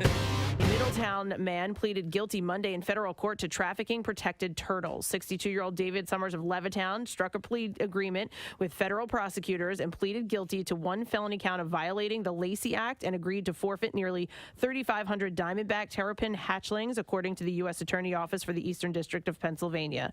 Prosecutors said Summers admitted that he falsely labeled the trafficked turtles taken from the New Jersey marsh habitat between August 2014 and October 2017. He acknowledged sending a package containing 11 of them to Canada and mislabeling the package as a book to undervalue its to underreport its value. Officials from the Environment and Climate Change Canada intercepted the package of turtles and alerted American authorities. Today marks a major step forward in the treatment so and care of turtles. Do you know where this guy was making a ton of money? I had no idea they were worth that much. He made $500,000 over 3 years. Oh my God! Yeah. Oh, I gotta go. It's better than cocaine. Shipping turtles. Shipping turtles. All right, so wait, Do you have my stuff? what did he get pinched for? Lying about it, or just No, the shipping it in general? Yeah, the package. The Canadian government intercepted the package, and then they contacted the United States. So, yes, some of these endangered exotic animals can draw incredible money. All right, so I can't go do that as a cottage industry. No. As long as I ship it and package it correctly. No, you it can't. doesn't matter. It's just straight up illegal. Okay. Yes. Summer's sentencing will take place on May 15th. The 62-year-old could be sentenced to as many as 5 years behind bars, 3 years of supervised release, a $250,000 fine, and restitution to New Jersey for the value of the turtles. Imagine you end up in a cell and the guy with you said, triple homicide. What are you in for? Turtles. I don't know where he's picking these things up at, but there is Turtle City when in you're New going, Jersey. All right, but when you're going into Wildwood, right? Yeah. Like North Wildwood, because I ride my bike there all the time. They have all these turtle crossing signs, which is great. Yes. But there's a huge wall barrier that is in the middle of the road, and I'm like, how do they clear that? They don't. They don't. Like, so if you clearly know that turtles are crossing here, why did you put up a wall for them to just get smashed by cars? There's no opening in the wall? None. There's no sign, turtles go through here? No, and I don't think they can read either. That's right. Case, so these turtles are protected under New Jersey law and by an international treaty. They are not found in the wild in Pennsylvania, but where Summers resided, but they have a dwindling habitat range in neighboring New Jersey. So there are some in New Jersey, but it's completely legal. And this guy apparently was, he worked for numerous Republican candidates in Bucks County in recent years and was previously a reporter. He previously covered news for the Trentonian, Bucks County Courier-Times, and the News Network, and also wrote for LevittownNow.com between 2013 and 2014. Not another turtle story, please. Seriously. I like turtles. Love them. That's that little kid grew up to be. That's him. Oh my God, it's him. I love turtles. All that comes across my desk are goddamn turtle stories. I'm telling you for years. Couldn't you see the signs? You interviewed me when I was a kid. It was a cry for help. I was dressed as a zombie, and I said I love turtles. Why was no one listening? Looking good. Jonathan just got an awesome face paint job. What do you think? I like turtles. All right, you're a great zombie. And oh my God, it's him. It's him later on in life. I love it. It never stops. But because my sons have been to dances, but without a date, and it's not odd. Like when I was in middle school, if you went by yourself, unless it was a dance where it's known, everybody just show up and we'll be at the school and we're having a party. Right. But for the most part, everybody went with a date. Yeah, and you got, I mean, at least for me, you would get asked to go to the dance. Your teacher would pick you up. Stop it! You ready to go, baby? Hate you. Hey, look, I put some Tinker toys in the back. Keep you occupied. Let's go to Maureen. Hello, Maureen. Our last song at our 8th grade dances was always Nights in White Satin. Nights in White Satin? You have a bunch of 8? Yeah, how old are you? Breathe deep the gathering gloom. Right. Watch lights fade from every room. Maureen, what did you do in the poetic portion of that song? Bathroom break. Sway back and forth. They'd start crying. Maureen, did you kiss anybody that night? That's so long ago, I don't even remember. All right. Well, thanks for your call. That means we appreciate it. We did like the, the butt hold. Oh my God! The butt hold. Like if you were dating. What did you do? You said the butthole. Butt hold. Oh my God! We would do the butthole. Do the butthole. Everybody now, it's time to do the stuff with your butts. You guys. We're talking about backside stuff. Casey nearly spit out all the soup. I don't understand why you In the punch bowls, we have a whole bunch of lubricant. This should make it easier. Kathy. Do we have the hustle anywhere? Yes. Do the butthole. Hold. I said hold. It's not what it sounded like. Butt hold. One more butt. You guys were advanced. We did. Butts in White Satin. Do the butthole. Oh my God. Youngsters are really enjoying their buttholes. Do the butthole. Do the butthole. Okay, so you do the butthole. I mean, never mind at this point. Oh. No, yes, if you were dating the guy you were dancing with, the guy would put his Time hands to do the butthole now.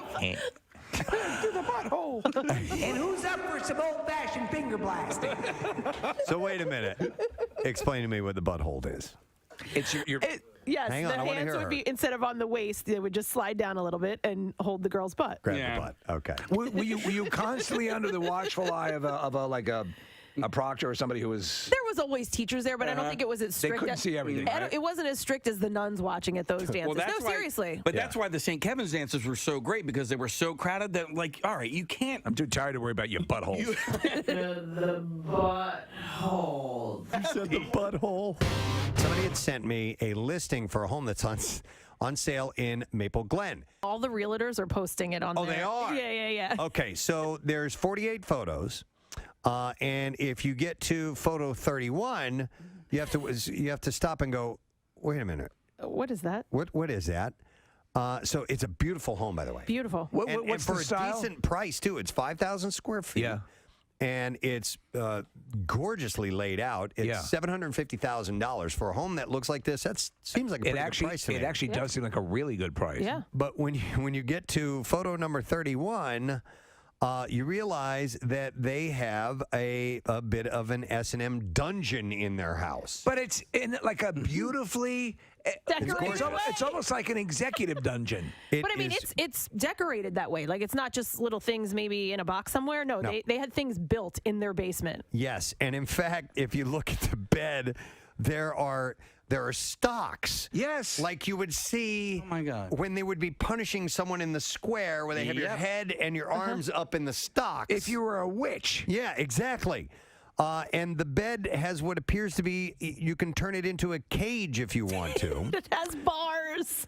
There's also some sort of a rack in another picture that has all kinds of chains and leather and swinging things. And is there Wait a minute. You know what? Do we even know intern Mars's address? Is this her home, possibly? Is the Star of David? Is that a? I don't know what that is. That might be. No, it's just a regular star. It's wooden. Maybe those are little links on there that you can chain someone up to. But when you see the picture of the front of the house, it's a beautiful brick house with a pretty red door. Suburbia galore. Well, And then you get inside. But even the chambers.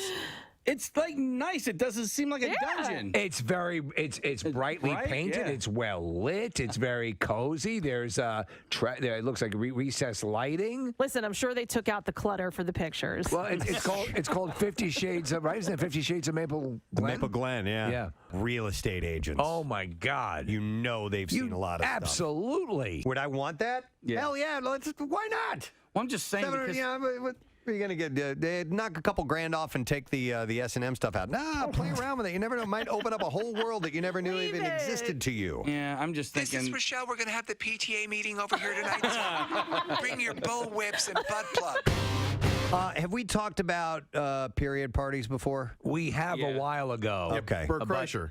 Yes, Really? he brought them up. Bert Kreischer had one for his daughter. Oh, which was awkward. But they're like really. They're ascending now in popularity. Well, so much so that they're starting to take off in the UK. So the British mothers are starting to throw period parties for their daughters when they first menstruate. Yeah, remember there was like an old commercial where it was when the girl got her period for the first time. It was like, let's go for ice cream. I forget what the commercial was, but it was like, let's celebrate. This was like when I was Why didn't you run alongside the car? I remember thinking, this is the worst day of my life. When that happened? Yeah, like really? I mean, you know what? Because I was a little bit older, so I understood it. I knew what was going on. I knew what the other kids were going through, and I was like, you know what? Like, if it doesn't have to happen, like I can wait. You know how a good first one? Carrie. You remember that? Yeah, of course. She had. I think the whole idea. I think actually is a good one. If for something that could be traumatic, that you could turn it into a plus. I mean, I think it's cool. Right? I mean, listen, if you or not a plus, but something that is something to be okay. You can now bear children. Yeah, I mean, it's not that you want to. Yeah. It's 12 or 13 years old or hey, however Daddy, it is, but no. But as in the in Game of Thrones, they call it your moon blood. Your moon blood. Yeah. Okay. I mean, but honestly, it is in one fell swoop, boom. You're a woman now. Yeah. Whammo. And so there is no equivalent for boys. You know what I mean? It's not like we go to sleep one night and then we wake up and boom, we have pubes. Yeah. You know, like it's a pube party. it's a boner party. A boner party. But you're getting babies. I mean, it's the truth. It's a biological thing. And it happens. What did you just say? I said I had, like, as if I'm the only guy here. No, we all got boners when we were You can't kids. have boners in the womb. Yeah. Absolutely. You can. Yeah, fetuses have boners. Yes, there's proof. Picture proof. Let's continue talking about And that's your traffic on 93.3 WMMR. All right. Why did we have the sexy music there? What was that? So I was just moving my finger on the mouse trackpad here. Yes. And when you hit it, and I barely touched it, it thought I was hitting the button for me to play the sound effect. I was trying to get a different music bed, right, which was right here. I was getting this ready, but my fat fingers. With different sensitivities when we're using our on-the-road equipment. Well, that music means one thing only. Bill Weston, Man About Town, is here with us this morning. This feels so good. Doesn't it? Oh, my God. Oh, it feels so good, doesn't it? I was talking to one of the head honchos of the mountain, and I said, this is a major step back to whatever normal is from 2020. And a step forward. It's just like it's a big event, and everybody out in the parking lot, and everybody's just got this great positive vibe, and it's like, oh, thank God. Thank God. This is so cool to be here. Nice. Do you have any trouble getting up here? Hour and 45 from Alec. Yes. Like our traffic reporter said this morning, it was a piece of cake. So what's it like road-wise? We hear that it's starting to jam up a bit out there. When you come up off 81, you get on Montage Mountain Road. I had maybe 5-7 minutes of a wait before I turned into the parking lot. All right. Okay. But by the time but I looked in my rearview mirror as I was turning into the parking lot, and it was kind of clogging up quite a bit behind me. But they got attendants everywhere, and they're kind of keeping it nice and smooth and efficient, and so it's good shape out there. They're a top-notch organization here. I mean, they're either handling everything, and that there's a traffic circle as you pull in, which makes it easy to process through. Very cool. Yeah, it's so weird. Like you walk down those steps and you go, here it is. Yeah. This is good. Yep. Yeah. Absolutely. So excited to be here. We got to get some Jello shots in you, Bill. Get you rolling, man. Get me loose? All right, we'll get some pop-up Jello shots. All right. Hey, when did Jen Fredericks change jobs from Fox 29 to Montage Mountain? Yeah. She loves this place. She absolutely does. She actually I was listening to you guys on the stream on the way up after the tunnel, and she got me excited about just everything here. No, music and activities and people. We're thrilled for the next, what this means, this relationship here on in. Very cool. Excellent. All right, thank you, Bill Weston. Man About Town. Get out of here. Sashay on out the door. All right, we need to try to stay on time, so why don't we start the Bizarre File right now? Jason, if you would, please. WMMR presents Preston and Steve's Bizarre File.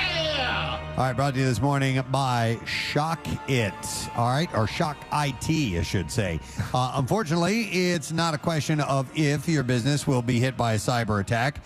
It's a question of when, and you can be prepared by protecting your business with ShockIT.com. That's ShockIT.com. All right, let's start with a feel-good story. Two brothers accused of beating a newly married groom to death. Oh, my God. After crashing his wedding reception, have been found guilty in California. This is a horrible story. They crashed the wedding reception and then beat the groom to death? Yeah, isn't this crazy? A jury convicted Ronnie and Josu Castaneda on charges of including murder and assault with a deadly weapon. It's like remaking Wedding Crashes as a horror movie. The brothers attended a reception near their home for the wedding of Joe and Esther Melgoza, despite not being invited. They were seen socializing and dancing at the reception, which featured a mariachi band, a photo booth, bar, DJ, dance floor, like a great party. After the reception, the brothers went home, then returned with baseball bats to taunt Joe, the groom, and his family from behind a chain link fence. And they didn't know this guy? As far as I know, from what I can tell in the story, when he and his family jumped the fence, the Castanedas beat them with baseball bats. The brothers fled when someone grabbed one of their bats. Joe Melgoza followed them into the front yard of their home, where police found him dead of a head injury a short time later. Horrible. Jeez. But they're going to sentence these guys on the 13th, so they've been charged. I hope they get everything. Yeah. So it's just a terrible story. All right, something a lot lighter than that. Key lime pie. Love it. It's a staple on the Florida menu. And that's why one Fort Myers man went out of his way to obtain his favorite post-dinner treat for his mother's birthday. He took the custard creation and secured it in his refrigerator, which would remain until the big day. He even warned another person in the residence, David Powelson, to please leave his mother's edible present unsullied in the icebox. But Powelson drawn to the dessert, was losing all control to pie waiting. Uh-oh. And on February 15th, around 5 p.m., the man slipped into a daze in his recliner when something caught his eye. Powelson wasn't just eating his prized possession, but he was making sure that there wasn't even a crumb left behind. You son of a bitch. Why didn't you just save me one piece, the dejected man said to Powelson. As the man's blood began to boil over the disrespect shown to his key lime pie, he confronted David, and the two became embroiled in a war of words over the final course.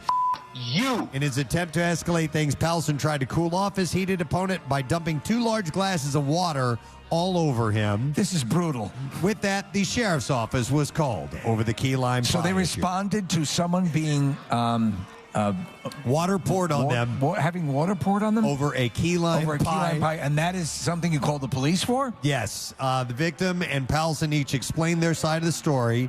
Following a brief investigation, Powelson was arrested and charged with battery on a person of 65. Come out the front door with your hands up and the key lime pie over your head. Yep. Wait, so the guy who poured water on him got arrested for battery? Got arrested for battery, yeah. Oh, my God. Well, technically they do. Any acts like that, throwing a drink on someone, constitutes battery. I know, but the dude ate his pie. Yeah, come on. Like, that's theft. Thank you, officer. Tulsa police arrested a man accused of robbing a Waffle House after dining there and tipping the waitress. So he tipped them first. And stole his tip back. No, he actually let him keep that. Oh, really? That's sweet. Shortly before noon, police responded to the report of an armed robbery at the Waffle House. Police said while officers were on their way to the restaurant, they saw what appeared to be a suspect running south along the highway's retaining wall. On any given day, how much cash you think is at a Waffle House? That's a good question. Officers took the suspect into custody and found a gun that he was carrying. Throw some of the waffles in that bag. According to police, an investigation revealed that the suspect ate at the Waffle House before the robbery, paid for his meal, and tipped the waitress. After doing so, police said he pulled out a gun and demanded cash from the register. It's like Pulp Fiction. Yeah. Police arrested the suspect on a complaint of robbery with a firearm. While I was in Florida recently, I always go to Waffle House while I'm there. And I usually go by myself, but I took my wife and my sister. Yeah. They hated it. Really? Oh, they hated it. And I'm like, yeah, it's not great food. That's what's great about it. It's a waffle. It's a house erected from waffles. They weren't getting What did they get?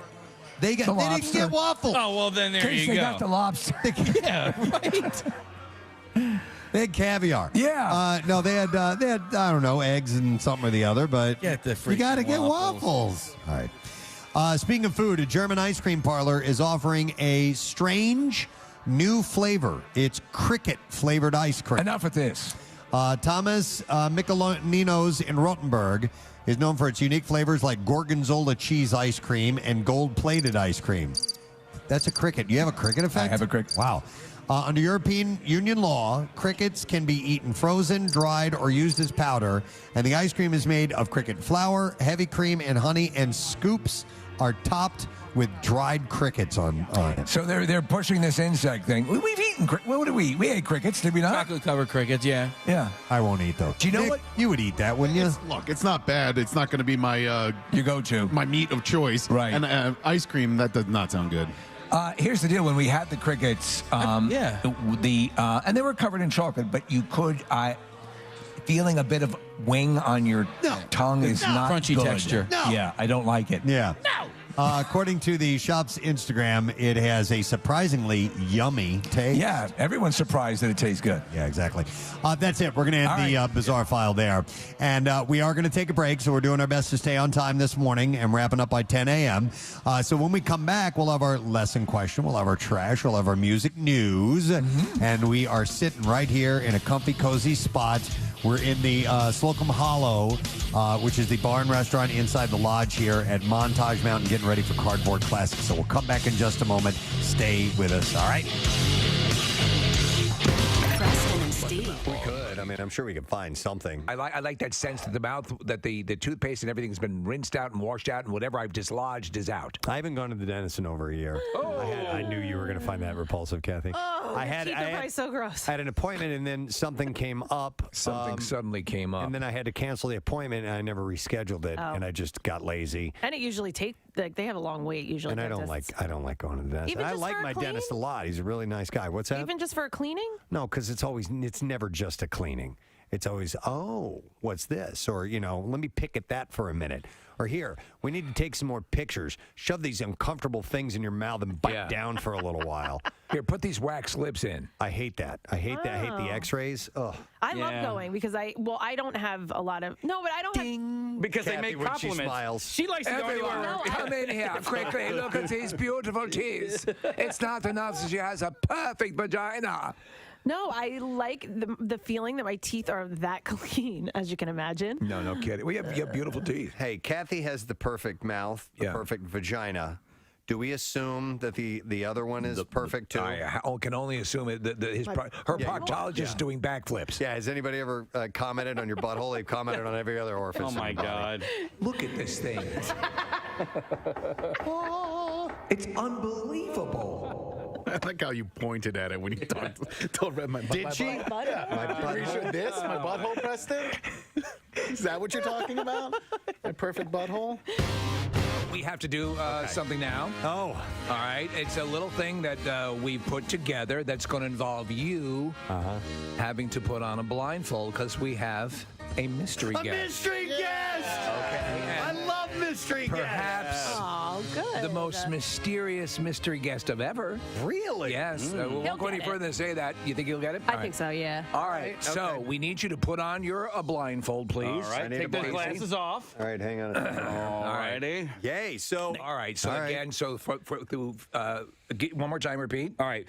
We're playing 100 questions. 215. 20 questions. 215-263 WMMR, the number, by the way. This is 20 questions for Preston, and it's questions 1 through 5, 6 through 10, 11 through 15, and 16 through 20. All right. And then not at all. All right. Is the person in the room now? No. In fact, if we could bring our mystery guest into the room. I am blindfolded. I can't see anything. I always get nervous when we do mystery guest. I don't know why. It's always hard to get somebody to agree to this. Yeah. Because, how are you?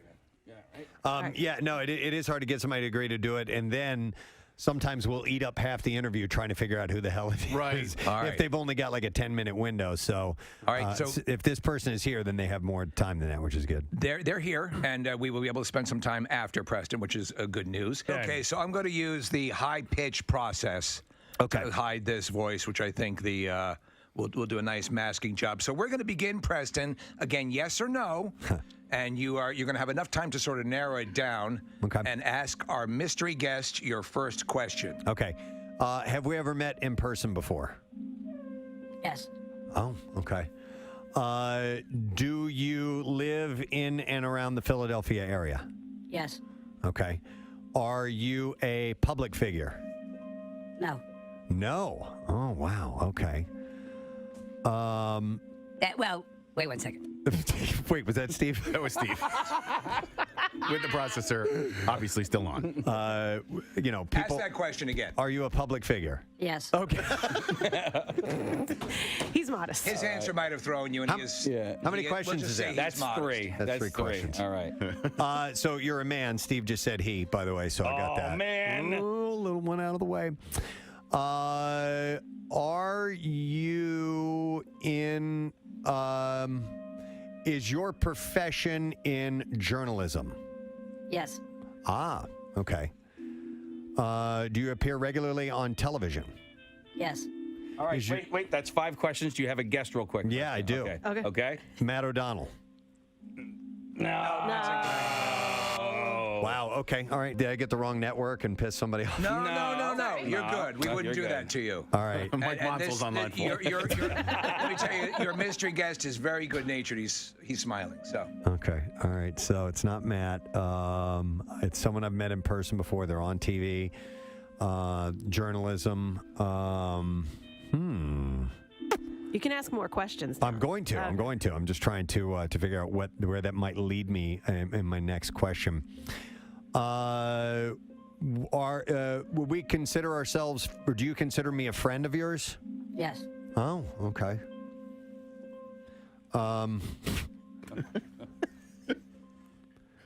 Are you from an island nation? Yes. It's Vi. It's Sukihama, right? Oh, really? God, you're getting there so close. Oh man, who else? Who the hell else is from an island nation? You can think broader. This person may be, I think, more famous than you're thinking. Oh, wait a minute. Shane Victorino? No. All right, Good so guess, though. That's 6. That's not a nation, but it's an island. You know, So and now- we have played golf together, so you know. Question number 11, Preston. Yeah, I'm. Expand your search. Yeah. Wise. Yeah. I'll, they live in and around the Philadelphia area.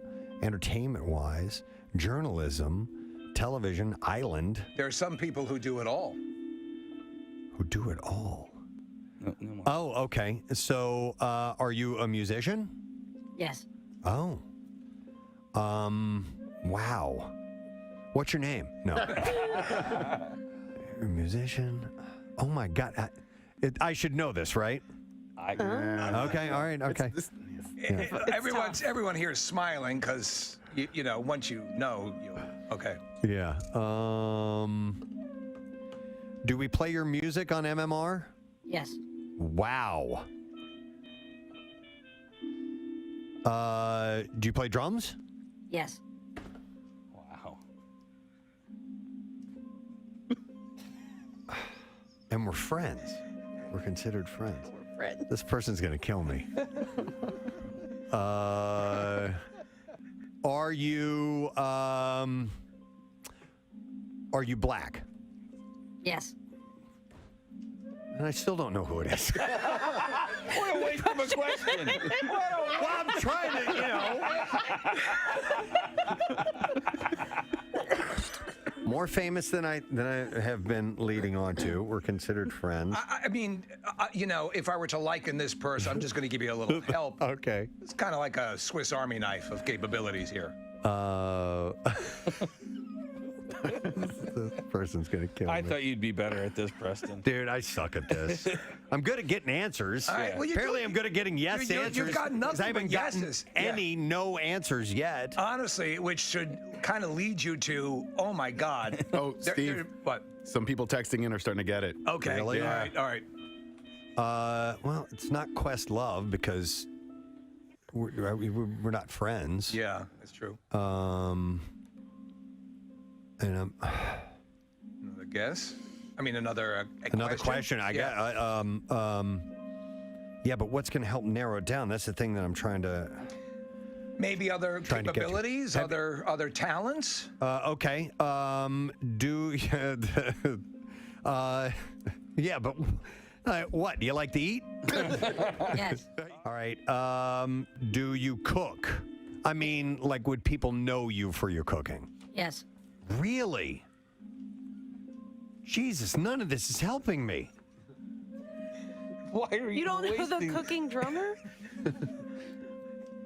I mean, honestly, I journalist thought drummer. by this time. I know. But keep going. The island cooking journalist drummer. How could you? I mean, come on. Black How can I journalist not? drummer. How can I not get it? Yes. You know, you are on the film board.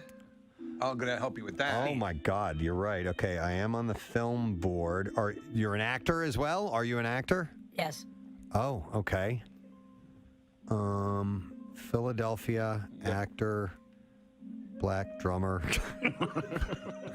You have 3 questions left, Russ. Really? Yeah. I'll give you another hint. It's the person who texted in Black Tommy Lee. That's wrong. It's not Black. Oh, that helps a lot. Acting. Dude, I'm drawing a blank. Are you giving up? Oh, no. Ask a few more. Okay. Maybe some projects or styles of acting roles, movies. You guys are just trying to give this away, aren't you? Well, I mean, I not know helping me. he's dying because I know Preston knows it, but he just go ahead. Acting roles. Do you do? Are you mainly known for comedy acting? Yes. Really? It didn't help. Dude, we didn't even use a voice processor there. Did that give it away? Tried to help him, Did you hear the voice? He's gonna know. It didn't give it away. No, it didn't give it away. Oh, man. Don't use the voice processor. Do you have a new movie coming out soon? Yes. Last question, Preston. Oh man, you got it. Man, I don't know. Come on, Preston. This is terrible. Is everybody getting it right on the text? Yeah. Everybody's narrowed it down. And have you been in our studio before? Yes. You have. That's your last question. You should know. I know. I don't know. You don't know? Wait till you see him. I have no idea. All right, Preston. Damn it. Take off your blindfold. Let's see. Wait a minute. 9 a.m. on this Friday morning of the President's Tea Show, Montage Mountain. We're inching closer and closer to the start of this event we call the Cardboard Classic. And the crowds are starting to form on the side of the hill and getting in place and finding that perfect spot where they think they can see either a victory run or a terrible, horrible destruction crash as it takes place. Both just as entertaining. Absolutely. So it's coming up in a little bit. And you know what? We had we're moving things along, but we have a couple of surprise guests that are here in front of us. You may remember it was 5 years ago. In fact, 5 years ago on Monday, I think. Oh, my God. Or shortly thereafter, that an incident took place at the Cardboard Classic. It's when that horrible storm hit and they shut down the Northeast Extension. And we were told we were going to get snow. Yeah. We were not told that we were going to get slammed with a nor'easter. No, and we got hit and all kinds of stuff happened. Cars ended up having accidents all over the place. One of those cars had a pregnant woman inside, pregnant with twins. Yes. Had their babies, and they are all here. The whole family is here. It's Sherry and Joe Meyer. Yay! And Peyton and Parker, who will turn 5 on Monday. Oh, my God. Yeah. These hey, are guys. Human beings. Nice How are to you? see you. Wonderful. Sherry, how are you? Good, we're great. Excellent. And I can't believe it's been 5 years. Look at these kids. I know, they're huge. I know. We've never seen them in the flesh before. Well, we have, but we saw them. We saw them before. Right, they were babies. You guys it came was to the before studio. COVID. That's right. No, they came out to the Cardboard Classic. I think the following year they had the Cardboard Classic. Yeah. And so that was, and they were babies, and obviously they, as babies do, they grow. But the accident you guys were involved in sent you to the hospital right there because you were in such a precarious situation. And which hospital was it, and how long were you there? Lehigh Valley and Cedar Crest. Right. And you were there for how long? 45 days total. 45 days total. Mhm. Wow. And and unbeknownst to me, who I was taking off to get back home, that closed down everything. So that took me, because it was a chain reaction. Yeah. It took me from Jack Frost to get back 8 hours. Yeah. They said it was like 40 plus cars involved in the accident or something. It was horrendous. Yeah, and how far, as far as the chain is concerned, were you in like the front half, the middle, the back half? I think we were in the middle. It took an ambulance and them about an hour or so to get to me. Oh my God. But I told them to take people that were in a worse condition because I thought I was fine. But you I didn't weren't. know anything was wrong until we got to the hospital. Oh, wow. So. Wow. Joe, I can't believe you continue to drag your family out to this. I wouldn't miss it for the world. I It's a love great it. time. And by the way, they go into the hospital and COVID happens. Yeah. Yeah. So all that was another element. Crazy. But here they beautiful kids. You guys look good. You're Thank gluttons you. for punishment, but you look good. Does Parker or Peyton want to say anything? They look like they don't want to. Their faces. No, they're turning around to be a little shy. That's all right. Do they? Yeah, they're shy. Do they ski or snowboard? Either one of them? We're trying to teach them to snowboard. Okay. We haven't gotten that far yet with them, but that's what they both want to do. But Parker asked me today, he said, am I going to go down on a slide, on a sled? I was like, I don't think, not yet. There he is. He doesn't want Mom to talk about it. All right. Well, He's the guys that almost got us killed. Well, thank you guys for being here. It's wonderful to see you, and thanks for making out to our new home for Cardboard Classic. Thank you so much, guys. You got it, Have a Joe great time. and Sherry Meyer, Yay. and Parker and Peyton too. The true Cardboard Classic babies. It's awesome. Yeah, And to see love them it. doing so well. Yep. All right, so we're going to do, Nick, I didn't look at the questions. okay. Can you ask one of the questions? We're going to do a lesson question, and we are going to give away as a prize pair of tickets to see Kevin James, the Irregardless Tour, Friday, June 16th at the Academy of Music. So Nick's going to ask this question. There's a bunch of good ones in here, but I'm going to go with this. If you're a survivor of the Turkish earthquake and you're also a stripper, what line do you get in? If you're a survivor of the Turkish earthquake and you're also a stripper, what line do you have to get in? Day stripper or regular? Regular stripper. All right, good delineation. All right, 215-263-WMMR. If you know that, if you're a victim of the Turkish earthquake and you're a stripper, what line do you get in? 215-263-WMMR. And while you are calling in, we will do the trash. Let's go. The trash business is a gold mine. 93.3 WMMR with Preston and Steve's Hollywood Trash. Brought to you this morning by Shock IT. Unfortunately, it's not a question of if your business will be hit by a cyber attack. It's a question of when. Be prepared by protecting your business with ShockIT.com. That's ShockIT.com. What's going on today, Steve? Well, singer Maud's son is breaking his silence about the moment Avril Lavigne told him she was calling off their engagement. Maud's son called it the worst day of his life, especially since that was also the day he lost his Netflix password. So it was really profound. The boyfriend of 17-year-old Honey Boo Boo, 21-year-old Darlin Carswell, was arrested in jail for driving under the influence. Carswell attempted to explain himself, saying he drinks to forget, specifically to forget that he's dating Honey Boo Boo. And finally, 42-year-old Christina Aguilera, I don't know if you've seen her lately, but she fully embraces her extensive use of facial fillers. In an interview with Allure magazine, Aguilera says there came a point where she just got tired of looking human. And that's your Hollywood Trash. All right, we're looking for the answer to this. If you were a victim of the Turkish earthquake and you happen to be a stripper, what line do you get in? And we are going to go to George. It sounds like George might be here. George, are you there? It's line 5, Preston. All right, line 5, you got it right. Yes, absolutely. Hang on, George. I'll put you on hold. You, sir, are a winner, and we are going to give you a pair of tickets to see Kevin James, the Irregardless Tour, Friday, June 16th. The Academy of Music tickets go on sale Friday at 10 a.m. via KimmelCulturalCampus.org. We will now do music news. Now, Preston and Steve's Music News on 93.3 WMMR.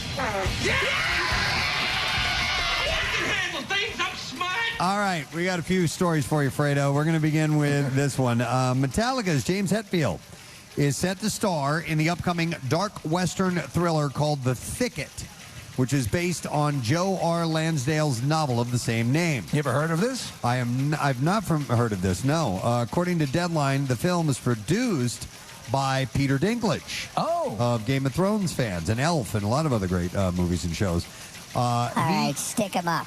He will star in the film as a character called Shorty, and Shorty is a bounty hunter enlisted to find a woman who has been kidnapped by a violent killer. Sounds pretty good. Movie, which is set at the turn of the 20th century, follows Shorty and his fellow trackers as they travel in a violent and chaotic place known as the Big Thicket. So is Dinklage your favorite character from Game of Thrones? Was he your favorite? Yeah. Tyrion Lannister was an awesome character. There were he and a couple other ones were my favorite, but yeah, he's just fantastic. That's where I first realized what not just a decent actor, a great actor he actually is. Yes.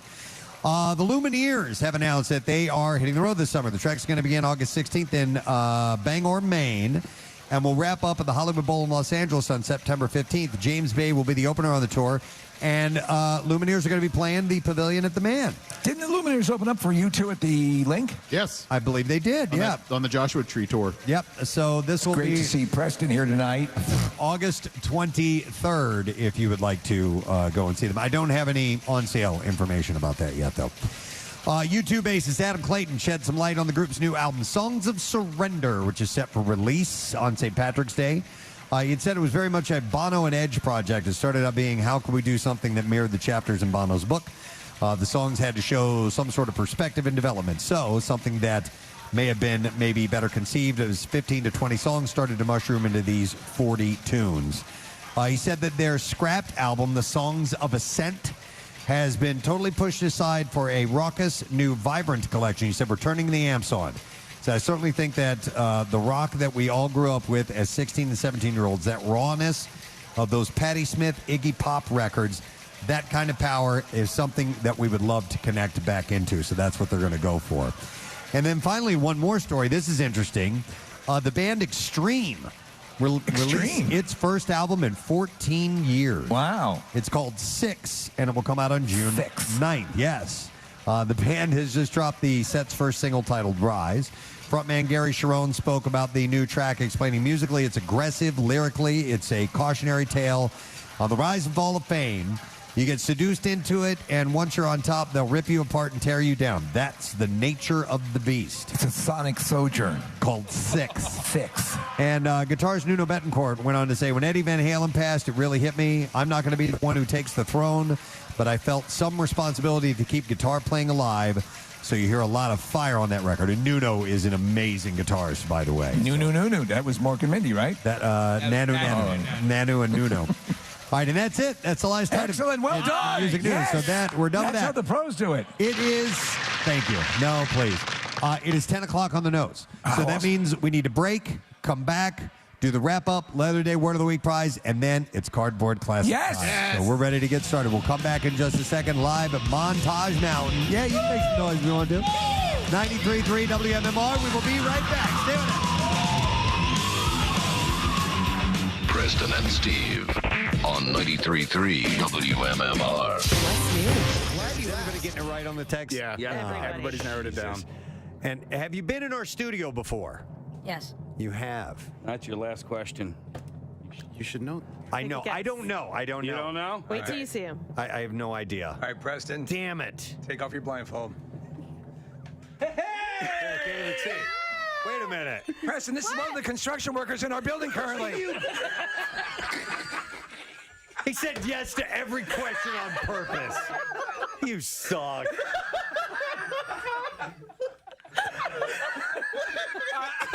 I don't even know. What is your name? What's your name? Chino. Chino was good enough to do this. Oh, my God. We had a whole bunch of stuff planned, and it fell through. And at the last minute, Chino was good enough to agree to come over and be your guest. Was the actual answer yes to any of those questions? From the islands, right? Yeah. Nicaragua. Where are you from? Nicaragua?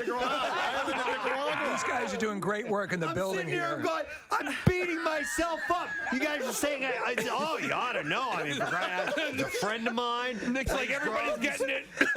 Black from Preston, how many black drummer, actor, comedian, musician, journalist friends are there? Oh, my God.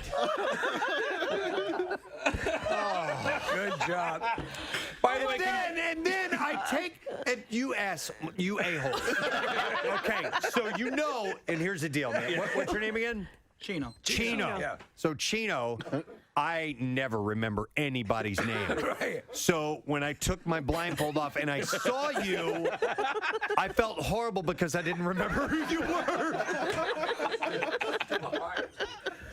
Hey, Chino.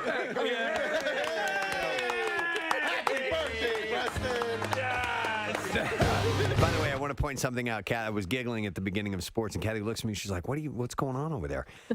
Ever since we got back from vacation, we do our sports intro is live. All those sound effects, it's not pre-recorded. It's Steve hitting buttons. We're Casey's artists. hitting buttons.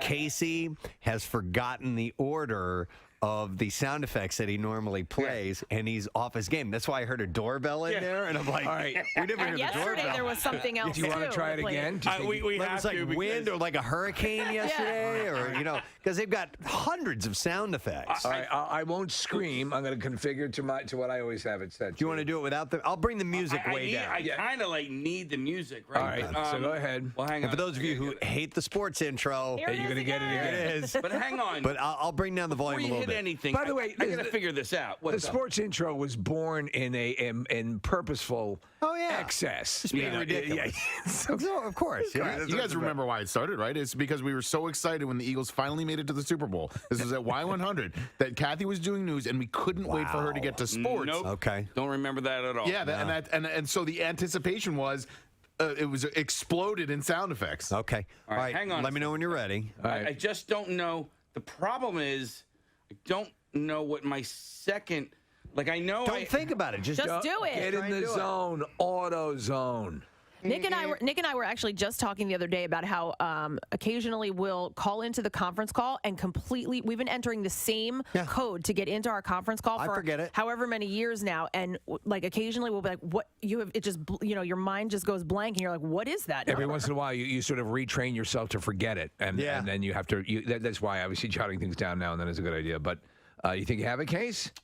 Maybe. Do you know what you usually lead with? I know what I lead with. So let's start. In the last couple of days, I was hitting the wrong button. I was hitting 14 instead of 23. All right, you good to go? So I know I got 23 starts it all, bro. Kathy, give us the kickoff. Okay, and in sports this morning. He has to scream, too. I'll bring the music way down. Ball sacks are yummy. Ball sacks are yummy.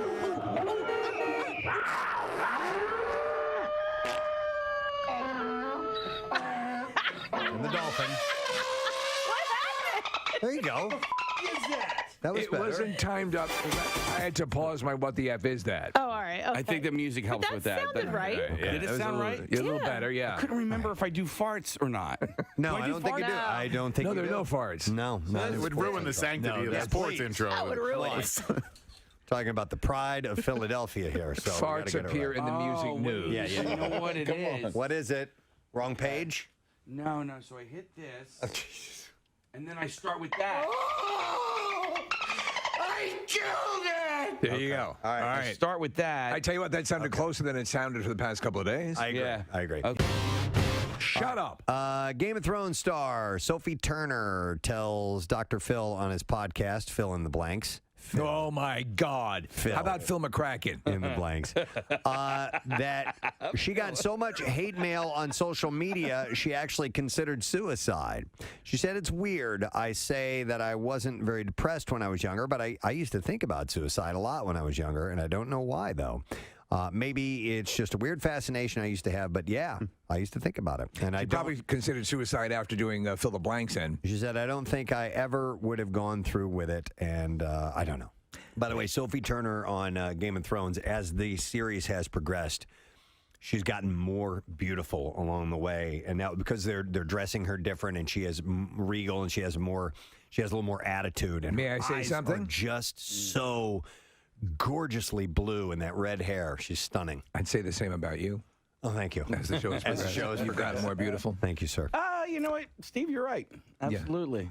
That I've gotten more beautiful? You have. Thanks, man. No doubt. Then, no. Let's do one more story. Wrap it up. Okay, we'll end with this one.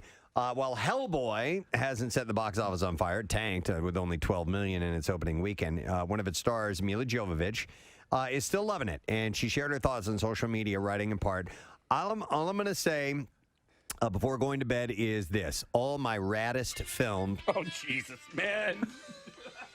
Why is it happening? Why is it happening? The hell is that? Is that Hydra? I don't know. I unlocked my phone. And what was it? It was Ghosts of the Forest, Trey Anastasio's new band. All right, well, that's cool. Yeah, I didn't hit play. I just... it's a freaking Face ID, okay? So you just looked at it? I don't know if I swiped up, but it just started playing music. Preston, I was more interested in what you were saying. So, according to a new survey presented by the Water Quality and Health Council, 51% of Americans reported using a swimming pool as a communal bathtub, using the pool as an alternative to showering or rinsing off after engaging in exercise, yard work, or whatever it may be. Even though 64% of Americans know that pool chemicals don't eliminate the need to shower, people continue to do it anyway. By the way, the survey comes as experts from the council, the U.S. Centers for Disease Control and Prevention, and, which I didn't know existed, the Pool and Hot Tub Alliance. Oh, that's great. That's what Darth Vader faces off in the second movie. Work to educate the public on healthy and safe swimming. We shall crush the Pool Alliance. Yes, my name is Mortimer Sanchez, and I'm with the Pool Alliance. And we think you're a bad leader. The survey also revealed... I don't care. The survey also revealed that 24% of Americans would go into a pool within 1 hour of having diarrhea. See, that's now listen. That's why public pools are just not my thing. Spend all However, day on the toilet. You know what I need to do? I need to take a swim. get some of that residual out. To check the chlorine and pH levels for a personal public pool, the council is offering free pool test kits through its 15th annual Healthy Pools campaign on its website. This is the Alliance. This is the Pool and Hot Tub Alliance. Did you mention in this story, Preston, particular sunblocks affecting? I didn't mention You this. may go into the pool now. Peter Cushing.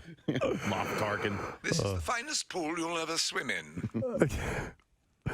What were you saying, Nick? Sunscreens? Yeah, the reason that I bring it up is that I went on a snorkel, not a scuba, Snookles or a good, though. snorkel, but a snorkel. It's the latest craze that's sweeping the beaches of America. Snookling. Get some Beach Boys. Yes.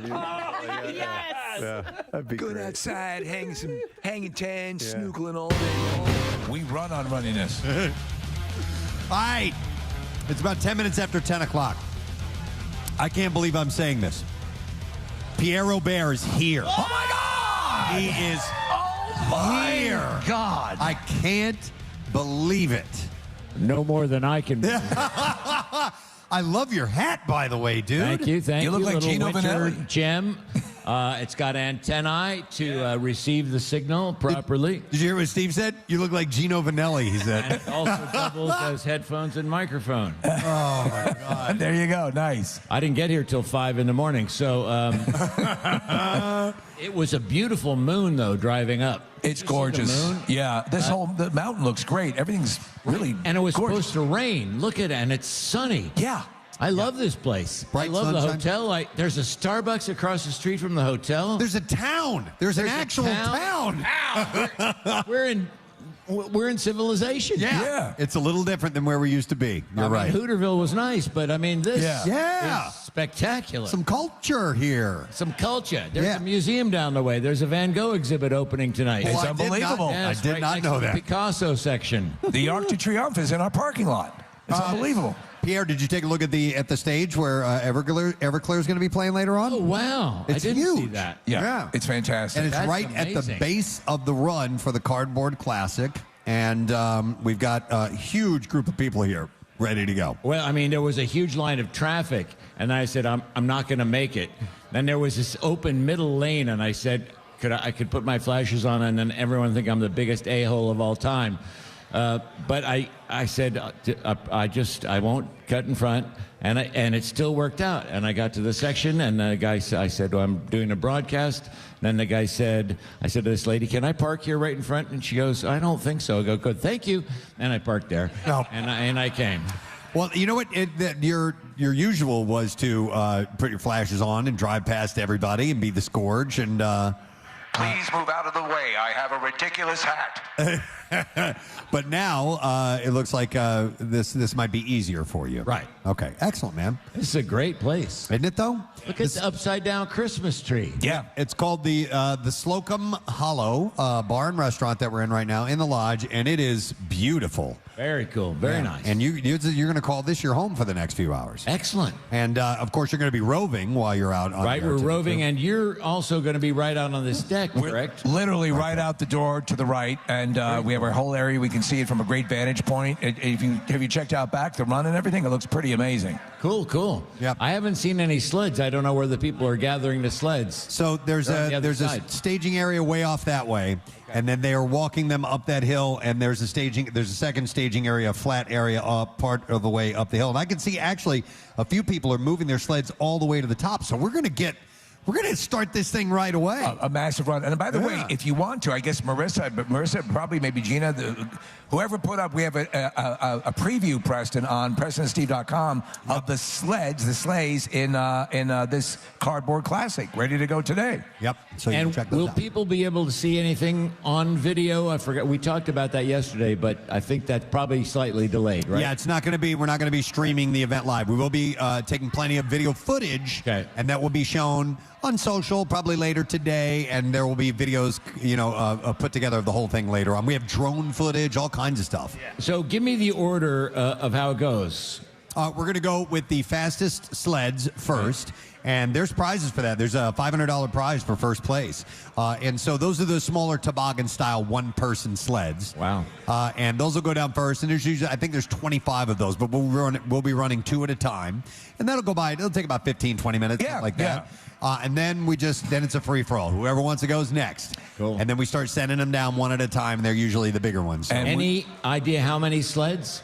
I think we had over 90 entries. Wow. I heard. 90. And then you add on, obviously, the speed competitors are usually like just toboggans, like, regular, that sort of thing. But some of I was wondering, are we going to have any big displays? There are huge cardboard monstrosities that are prepared to come down the mountain. And I saw they've made 3 lanes. It's normally a ski hill, but they've made it into 3 lanes. What would be a tubing hill, which we used to do, and now will all 3 lanes be working at one time? Or Probably not. I think the middle lane is going to be for video people, and then we'll have 2 lanes on the outside, and we'll run them, one at a time on each one of those lanes. That way they can clear one out if there's a mess and everything. There's a double-decker bus that someone asked me to ride on. It's a good idea. Your discretion, sir. Anyway. So all right.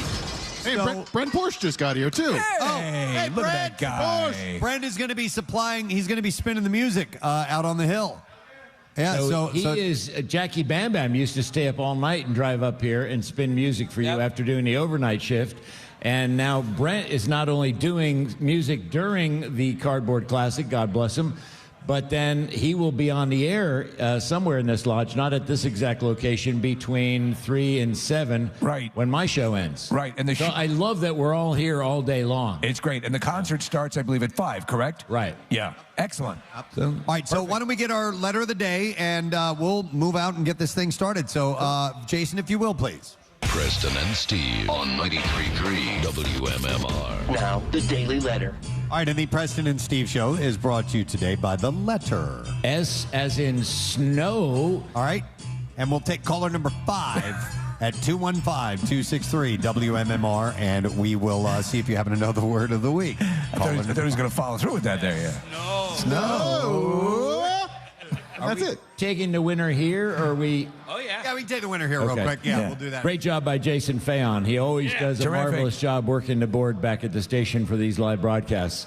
On my program today, we'll have a block of Weezer. They just went on sale. A block of Yes. A block of some snow songs. Even though we haven't had the snowiest season, we got a few snow songs we'll play in a thematic block. I love it. I love it. Wonderful. And do you think...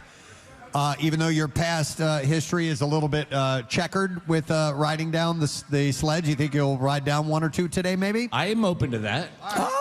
Look at that. I've only seen one picture of one sled, and it's a Gene Simmons chicken sled. I don't think I'm giving anything away. There's a whole bunch. It's awesome. That's a Bob Havens creation. Bob is a regular attendee. He's a super fan, and he builds some pretty cool contraptions for Cardboard Classic, so we'll see how that one turns out. Cool. All right, I have caller number 5, and let me make sure I hit the right line. I think that is on line 5. Yep, there we go. So it's Colleen. Hi, Colleen, are you there?